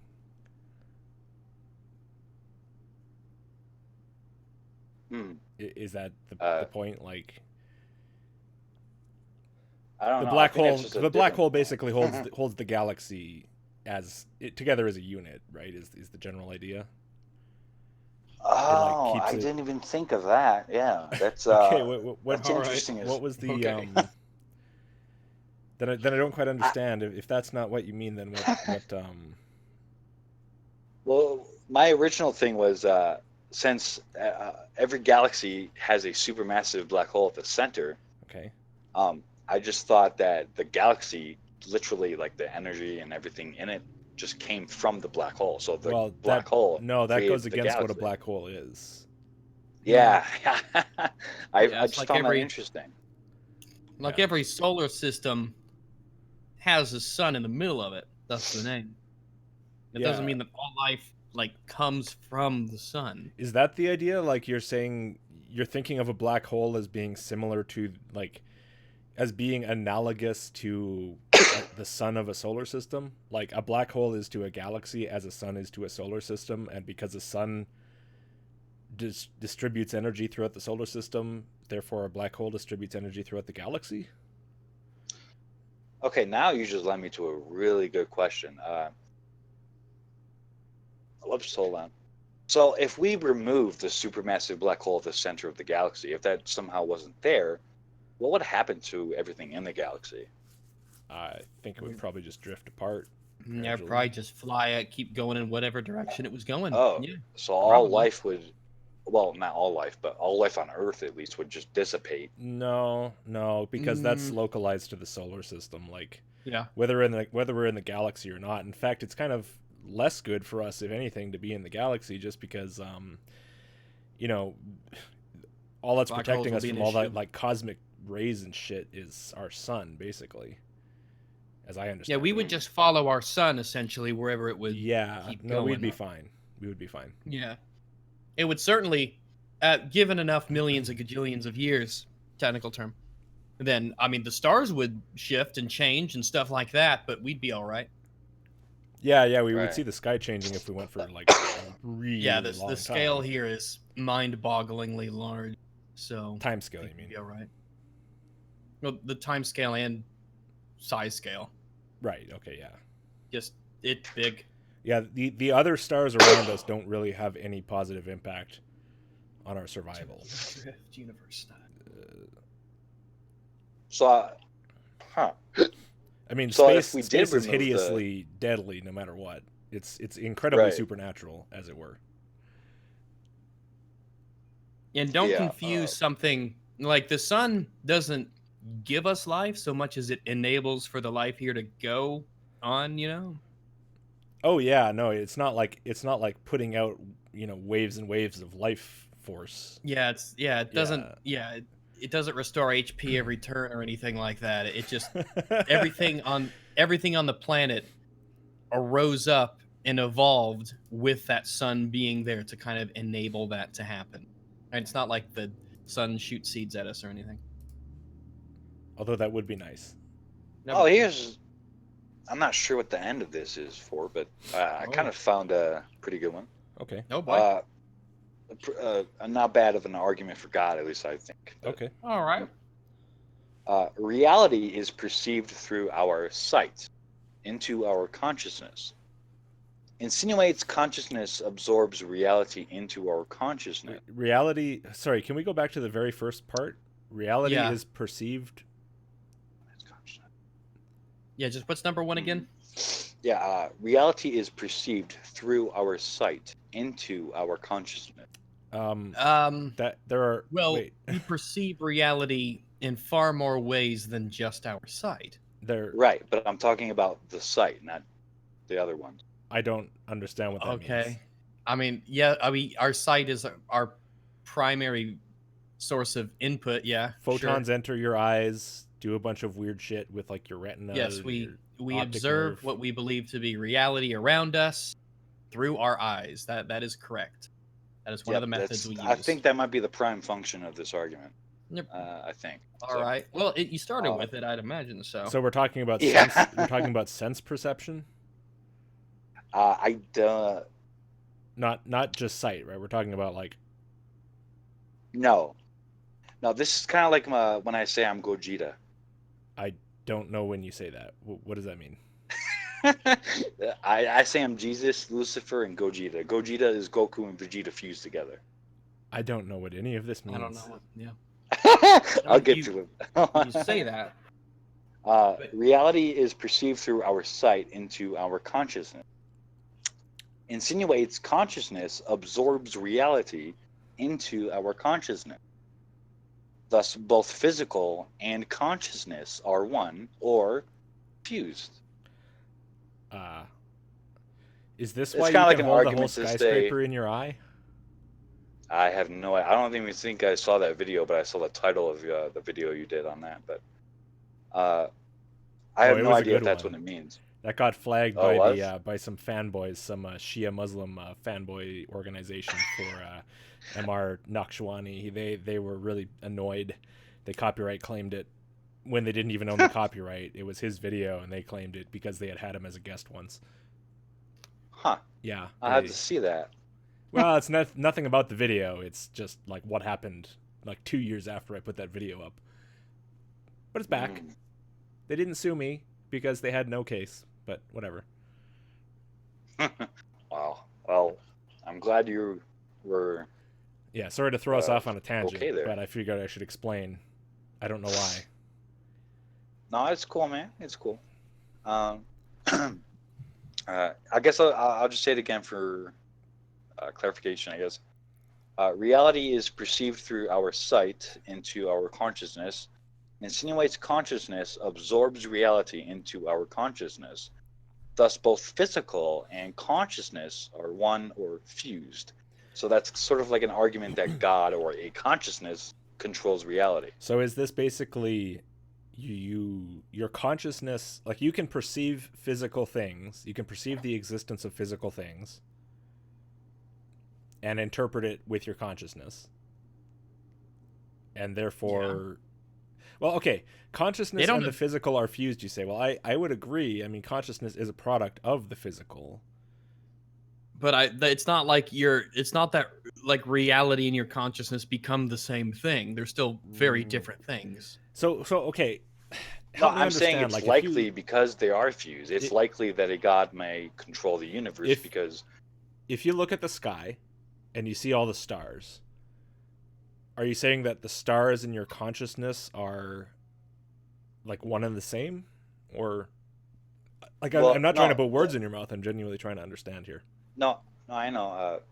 The indication of this argument is that God or a consciousness controls the universe or reality, the physical. But I don't. Yeah, how would you get there from anywhere? What I'm trying to understand is what it means for if you perceive something that your consciousness and that something are fused. I'm trying to understand what that means. Because they're still very the much only different. way you can actually view anything is because of the light refracting itself into you. Okay. Yeah, your brain essentially interprets the light hitting your eyes. Yeah, but what do you mean by fused is I think where the confusion is, like. Well, the light refracting itself into your sight. I'm losing myself. I'll just The physical world is perceived through our sight into our brain or consciousness. This would insinuate that consciousness absorbs reality into our consciousness. Thus, Absorbs into our This really sounds like the eyeball skyscraper thing. I mean, like, does it? Like you have thoughts of what you see because you're looking at it. Well, without the light refracting itself, you wouldn't be able to visualize anything in reality. So yeah, that's how eyes work. Sort of like, it's sort of like the light is becoming one with you. No. Without it, there would be no visual of the world. Yeah, that doesn't mean it becomes one with us. It hits our eyes and we interpret the light as objects at a distance. How do we interpret the light with logic? It's a physical visual. How do we interpret the light? It's something that our brain does without us needing to use logic in order to do it. It's kind of like removed from logic in a sense. It doesn't really have anything to do with logic in the way that you're using it. Like, no, there are logical processes in biology that we understand, but the process itself is not something that we control. Are you aware that there are like light sensing, I guess, diodes that or whatever you call them? I'm no electrician. But there are little things that can detect light that you can implement into your electronics. And based on the light input, those electronics can do something. You can make them do whatever, right?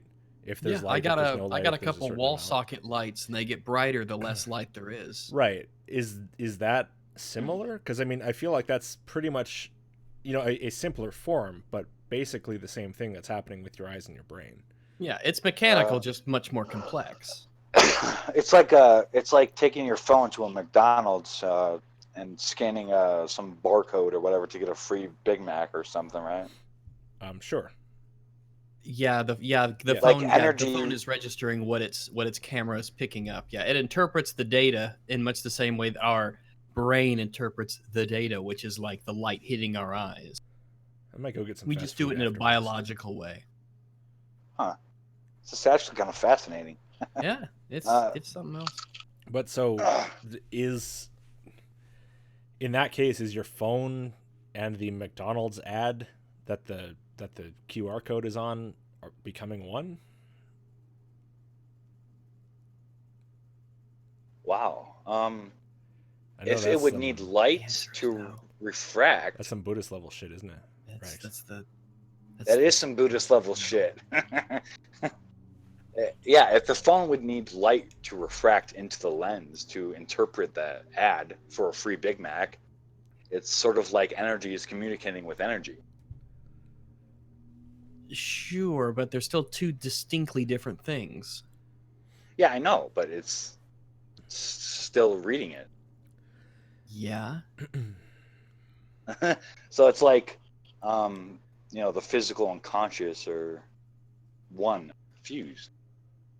Well, yeah, the physical and the conscious are fused in a sense because consciousness is the state of awareness that's an emergent property of brains. So since that's possible for physicality and conscious to be fused, it's likely or possible at the very least that the universe may be controlled by a consciousness because... Now that's such a massive leap. It might be a leap, but it's like a Goku leap, ain't it?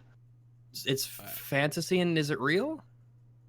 I don't know. I mean, birds can fly long distances. Is that a leap? No, they're flying. What about planes can fly long kangaroos? Distances. There you go, kangaroos. That's one hell of a leap. Kangaroos. Okay. Yeah. Does that make going factually from correct when we talk about consciousness in the physical? If a kangaroo starts talking to you while leaping about consciousness in the physical, is he therefore right? I don't even know what I'm saying anymore. No one. I don't think anyone's gonna. Oh, you're fine.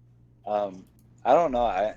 How do you get from brains have consciousness to there is a supernatural mega consciousness that controls the entire universe? Because the physical and consciousness are able to be one. No. Only very specifically are parts of the physical world able to have the emergent property that we call consciousness. The only thing we know right now are brains. Does a rock have consciousness? I think this might help us understand, because some people think so. I have met people who said that we shouldn't explore Mars because Mars is its own organism and we should not disturb it. So, I mean, I'm genuinely I'm not gonna asking. lie. I know. This sounds a lot like saying that this is flat Earth. I'm It not. doesn't I'm not. compute. If you're saying that I'm trying to insult you or something, I'm not. I'm genuinely asking. Oh, like, no. Do I not. rocks? Because it seems like you're saying consciousness is a very universal thing, like outside of humanity. Am I right about that? Like, consciousness is everywhere, right? If God is consciousness and God is the entire universe, then the entire universe also is consciousness, I suppose, is the idea. I don't know. I think that consciousness and the physical are just fused together. One. All right, so as we've stated many times, the consciousness is a state of awareness that exists, as far as we know currently, only within brains. There is nothing else that we are aware of that can hold a consciousness, and we have no evidence of a consciousness existing outside of something that's physically. I'm not saying it does. I'm saying it's possible, plausible to be plausible to be possible. Whenever something in your head is plausible, or you've deemed it to be plausible or possible, I'm curious what you use to decide whether or not you should believe it. Because a lot of this seems to always go back to, well, I think it's possible, so I'm going to believe it. If something computes in my head to be plausible, it would therefore be possible. So I would consider it. How? Just because you think something is plausible doesn't mean that it is possible. Right. Not if you. No, you can't say right when that goes against. Is. But it goes against what I just computed or said. But so, like, how do you decide of all the? How do you check? How do you make sure? How do you find out? What was it again? A lot of this conversation has involved a great deal of you saying, well, I think it's plausible, or I think it's possible. And regardless of how out there or arguably insane or unfounded a lot of it is. So how do you decide what I'm going to either invest, or how do you believe some things and not others? Not that belief is a choice, but like how do you go about determining like what you're going to buy? Well, preferences, I guess. So do you means think what that you're going to buy as in what you're going to believe, not what you're going to pay money for? Like how do you check things? How do you investigate them? How do you see if they're true? If you think maybe it's possible that a massive consciousness exists supernaturally and controls the universe. Like, how do you find out if that's true or not? What tests do you run? What experiments do you do? What investigation do you hold? I mean, how do you find out if what you think is possible is even true? Well, since I usually use that in the realm of philosophical stuff, I'll probably start with forming a logical argument. I think that you have yet to do that. I think you have yet to see that I did do that. That is correct. I have yet to see you doing that. Yes. I have a question. How, of all the arguments that you have, like the ones you put on your channel, the ones you presented here, whatever, what percentage of them would you say that are yours, like original arguments that you've come up with, or that you've read or heard or whatever elsewhere? That's the beauty of it. They're 100% mine. Cool. Beauty is subjective, yes. They're 100% from my head. There you Well, go. have you heard any theological arguments that you do really like? You mean from other people? Yeah. Perhaps when I was less philosophical or something.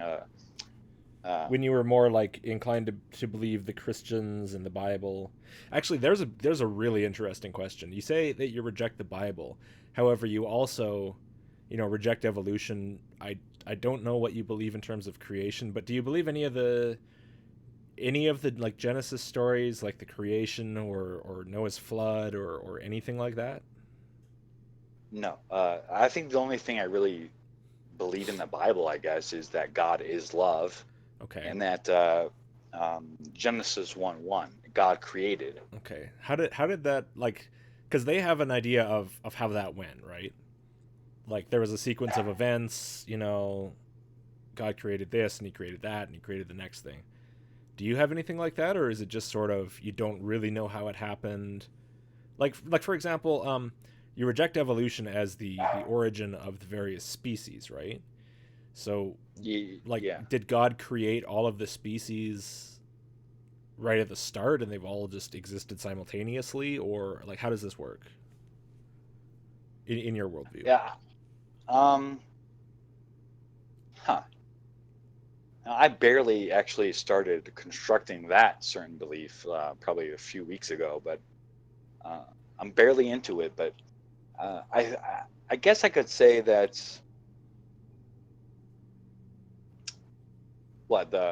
from start to finish, the Big Bang happened, the universe exploded and became a realm of existence, and all the materials were just put into place, just the planets, the stars, etc. Okay. Everything was just put into place, I guess. But we're the Earth. Okay, go on. And then the Earth and our galaxy, the Milky Way, whatever. God just put everything there: the firmament, the land, the water, the trees, the nature, whatever, the birds. He put, I guess, a certain amount of species, depending if it's 2 or 4, I don't know, but a breeding pair of every species. May I ask how long ago this was? I have no idea. I can't conclude that. But this is of every species that exists currently, or that always existed. I mean, like every species that ever existed, there was at least one breeding pair on Earth. Yeah, like snakes and grasshoppers and Right. Okay. Maybe not the different types of designs, but the creature that so they basically, are, yeah. what Kent Hovind or somebody would call microevolution is a thing when you say the different types of designs. So you're talking about like different species of grasshopper. There might have only been one species of grasshopper at the start, is what you mean, right? Yeah. Okay. Yeah. That's pretty observed for me too. I watched this snake discovery thing on YouTube, and these people breed snakes or whatever, and they adopt the pattern of color on the snake's skin or scales of the previous father or mother snake. So I think that's how it happened. Colors and patterns in the beginning to breeding pairs or however many started. Once they bred, their colors, their personality traits and stuff would be diluted or magnified, whichever you want to call it. And it would grow new patterns, new personality traits, new colors, etc. So basically, the offspring are like the parents, but somewhat different, and just gradually down the line, things change. Yeah, I would agree. Kind of like my dad. My dad, oh my gosh, I'm vastly different from my dad. Okay. He does not believe in no God. Sorry, you want to say something? So what are your thoughts on dinosaurs? Based, I don't know. I want to say yeah, they exist, but ever since, yeah, sorry, yeah, existed. Right. Yeah, I'm not sure if they actually did though, but you're not sure. Yeah, I'm not sure. All right. I think it's pretty conclusive that they did. You know, what with the bones and fossils. The fossils are potentially fake, Regs. Potentially, right? But how does he determine? Potentially, because Regs, because they're potentially fake. If something's potentially, then I'm curious how you determine which way to go. Because they're potentially fake, Regs.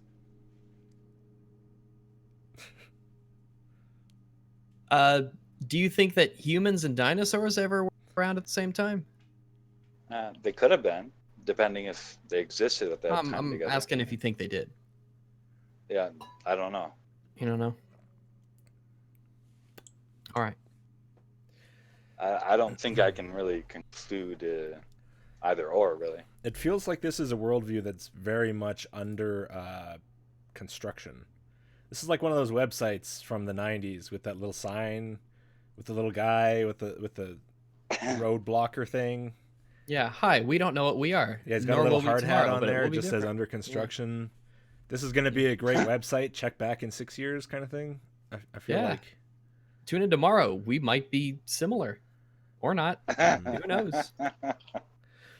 Yeah. I haven't been looking at the chat a whole lot, but I just noticed in there, someone's asking, what makes you reject evolution? Like, if you don't believe the Bible, like, is there any particular reason that you reject evolution? Like, is there some other reason other than just believing? Like a lot of people will reject it just because they believe the Bible, and they'll start from there, right?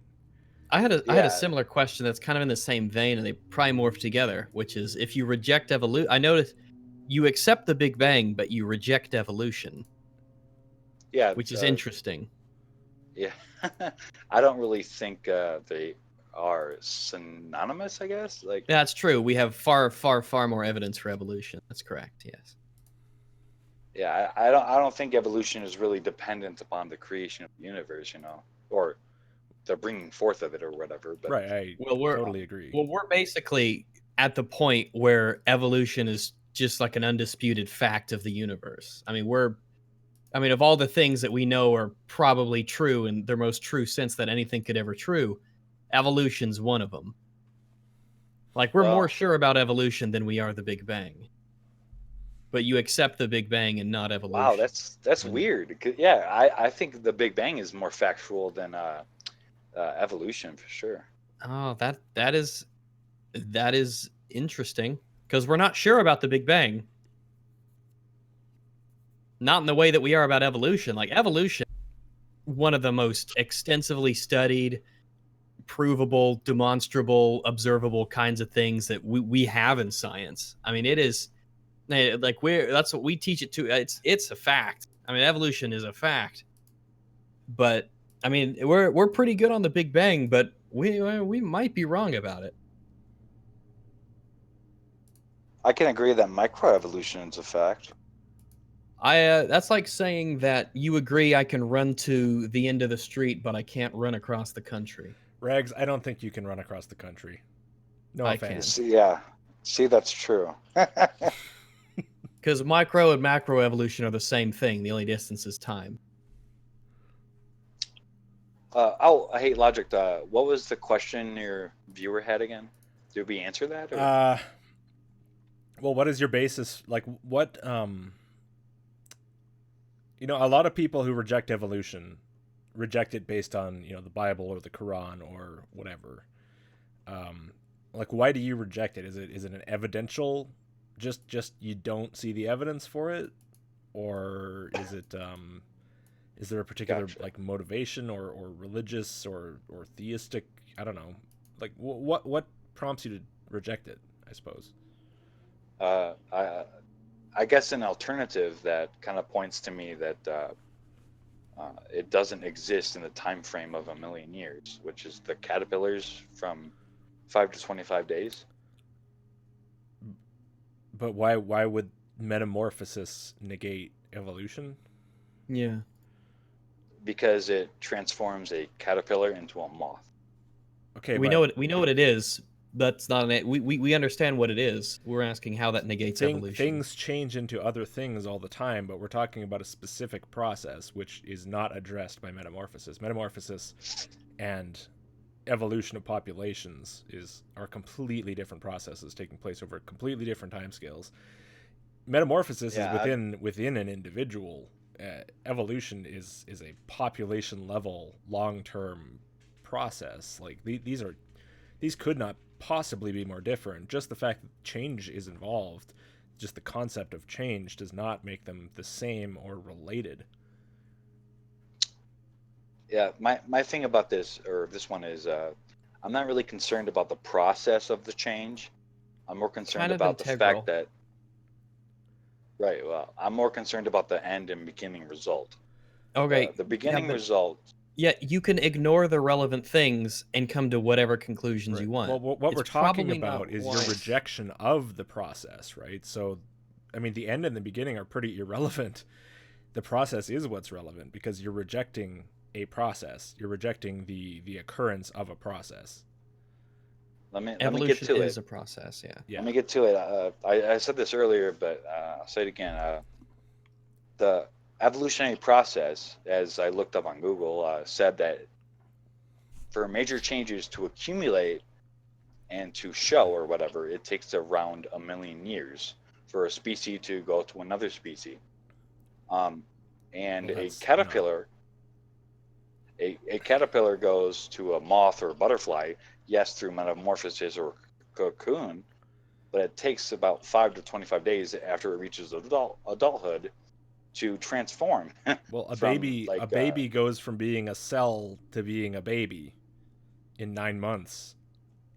That doesn't mean evolution's not real. Like, I don't understand. Like, what is your logical path here from one kind of change happens quickly, therefore another kind of change doesn't happen at all?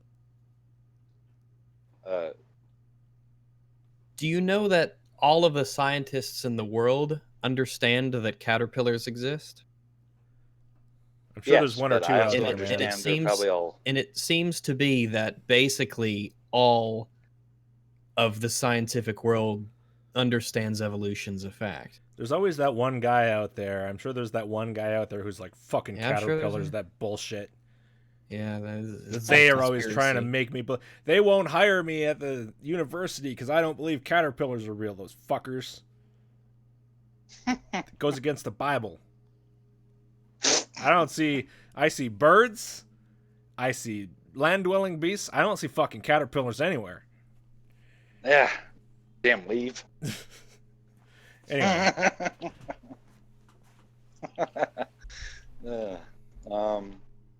Yeah, I guess you guys don't really see the point I'm trying to make, but well, no, yeah, can you try we've to, asked like, many times for you to elucidate, but yeah, I did. I think this is like the second or third time I did. Well, no, what we're trying to understand is, like, your argument is this process happens quickly, therefore the other process does not happen, period. And I want to understand how you get from A to B on that. Yeah, so the point of evolution is from one species to another, right? Mm-hmm. So, and the point of that transition from one species to another takes around 1 million years for that to actually occur. Well, that is not entirely... It's close enough. Close. You know what? Close enough. It takes a long time. Gradually. It takes a long time. It takes a lot longer than 5 to 25 days. Yes, and there's never a point where it becomes one or the other. It's a very gradual gradient process. Yeah. It's a very long process. We understand. Yeah, it's not like it wakes up one day and all of a sudden it's something else. Okay, we got it. We're good on that. Okay. So, yeah. So, a caterpillar is one species transforming or transitioning to another species. No, it's not. No, it's not. How isn't it? It's not. It's literally not of the same structure. It doesn't matter. It's the same species. It is the infant form of the species changing as it matures into the adult form of the same species. They're genetically identical. Just like baby person and adult person. It's the same person, same DNA. So is a king cobra the same as a python? No, those are different species. Different species. A king cobra does not metamorphose into a python. I know it doesn't metamorphose into it, but it's they're different. They have different genetic structures.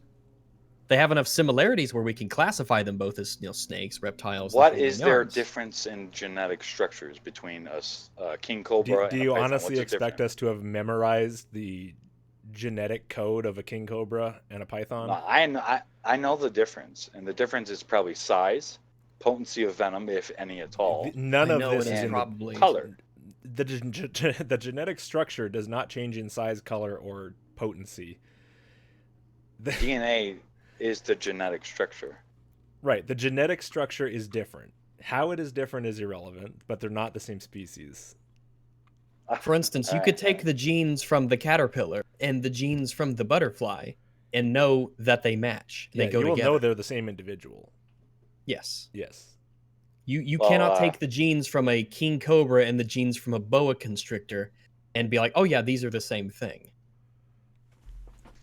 Well, I mean, they are, aren't they? They're both snakes. No, they're not. If all snakes are the same, then why do we have different names for every different species, and they behave in different ways, and they look different, and they have different... Right. So using that, why is a caterpillar not named a butterfly? Because their gene... Wait, why is it not named a butterfly? I essentially just...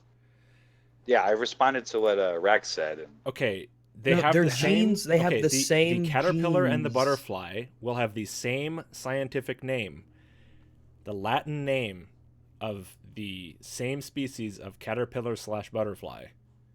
It will be the same name. If it's only a labeling issue, there you go. I don't think it's only a labeling issue. It's more of a light refracting off of them issue. What does light have to do with it? You're saying they look different? You have to visualize their difference in structure. There's a difference between a caterpillar and a butterfly and moth. Of course, there's a difference anatomically. Yeah, there's a difference. But they're still the same species. Hold on. A caterpillar that goes into a moth or butterfly, like I said, takes about 5 to 25 days. And for evolution, it takes about 1 million years for a species to another. Yes, okay. You might say it is the same species, but does it really appear that way? I just looked up the Latin name of the monarch butterfly, and it's Danaus plexipus. And I'm very, very amused that the species name is plexipus. Yeah, that's weird. That's fucking hilarious. Because changing the structure of your body is different than changing your DNA. Right, but the physical appearance of evolutionary process after 1 million years changes the physical structure. Carl at age 1 will have the same genes as Carl at age 30. He's the same person. Yes, but they change in structure. Up. Yeah. Yes, the structure of his body will change as he grows older. His genes will be the same. So I guess I could just call caterpillars shapeshifters then, right? Sort of. Sure. I mean, they shift shape when they metamorphose. So the supernatural exists. How is that supernatural? It's a natural process. It might be natural, but that's just calling supernatural natural. How is that supernatural? I thought your definition of supernatural was you can't see it and it kills you. I guess there's another one. You can't see it and it kills you, or it makes you turn from a caterpillar or it's to a butterfly. Yeah. Okay, this is a very consistent definition. I'm probably gonna head out here and hang out with some other peeps. All right. Are you glad you came in? I'm thrilled. I'm glad so you glad came, that I came. Oh yeah, this was great. I enjoyed it. Yeah, a great deal. It's been like 3.5 hours. It's probably best that we wrap it up anyway, hey? Yeah. Oh, yeah, if you guys want, man. Yeah. I had fun, so. I got to get something to eat. It's like 6 p.m. here. Yeah. Pretty hungry. Yeah, it's 6 here too. 6:03. Yeah. All right. Well, see you later, Regs. Yeah, I will catch you later. Absolutely. All right. See you, dude. Thanks for coming in. I hope you got something out of it. All right, man. Well, Quantum, I guess I'll call you now. that was fun. I think we covered a lot of stuff, and it was pretty cool. So, yeah, I had a pretty good time, man. Yeah, man. Thanks for coming on, and much respect for like actually doing it, because not everybody is like willing to. I hope we didn't. I hope you didn't feel like you were being interrogated too much or anything. Oh no, not at all. This is just meant to be fun. Meant to be a discussion to figure things out. I feel like I understand a little bit more about your belief system. I don't. Okay, well, fair enough. Well, we can always do this again if you want. Yeah, well, that'd be cool, actually. At some point, yeah. Yeah, because I had a great time, frankly. I would love to have, like, a more rapidly accessible list of your arguments. Cause... Yeah, I think I'll produce a bit more next time and be a little bit more prepared. I think I was a little lazy with being prepared again. Oh, well, but that's fine. No, we did good. We did good. So, okay, I'm going to just read. I only got I got a couple of little super chats here that I'll read because I feel like I should. None on that one. And over here, Ernoskia. Holy shit. €2. Oh, that's dirty money. TQG. So it's not the God of the Bible then. Well, I think we've pretty much covered that one. You're not into the God of the Bible.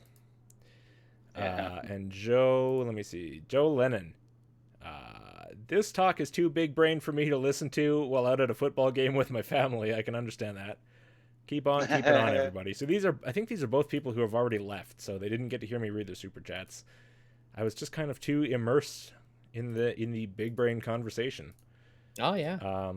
Yeah, I had a great time, and there was no doubt I was immersed. Yeah, no, that was good. That was good. All right, well, chat, good of you to show up. We, this is the live stream channel, so we only had like 20 viewers on average, I would say. But that's fine. That's fine. I like that it's small scale. I just don't want to. I don't really want to do live streams on my main channel. It's just too much fucking pressure. Over here, it's so chill. Right. I gotcha. Quiet and peaceful. Pressure. I mean, I guess if I was like really, really hungry for super chats or something, I would probably do it over there, but I'm not. So it's fine.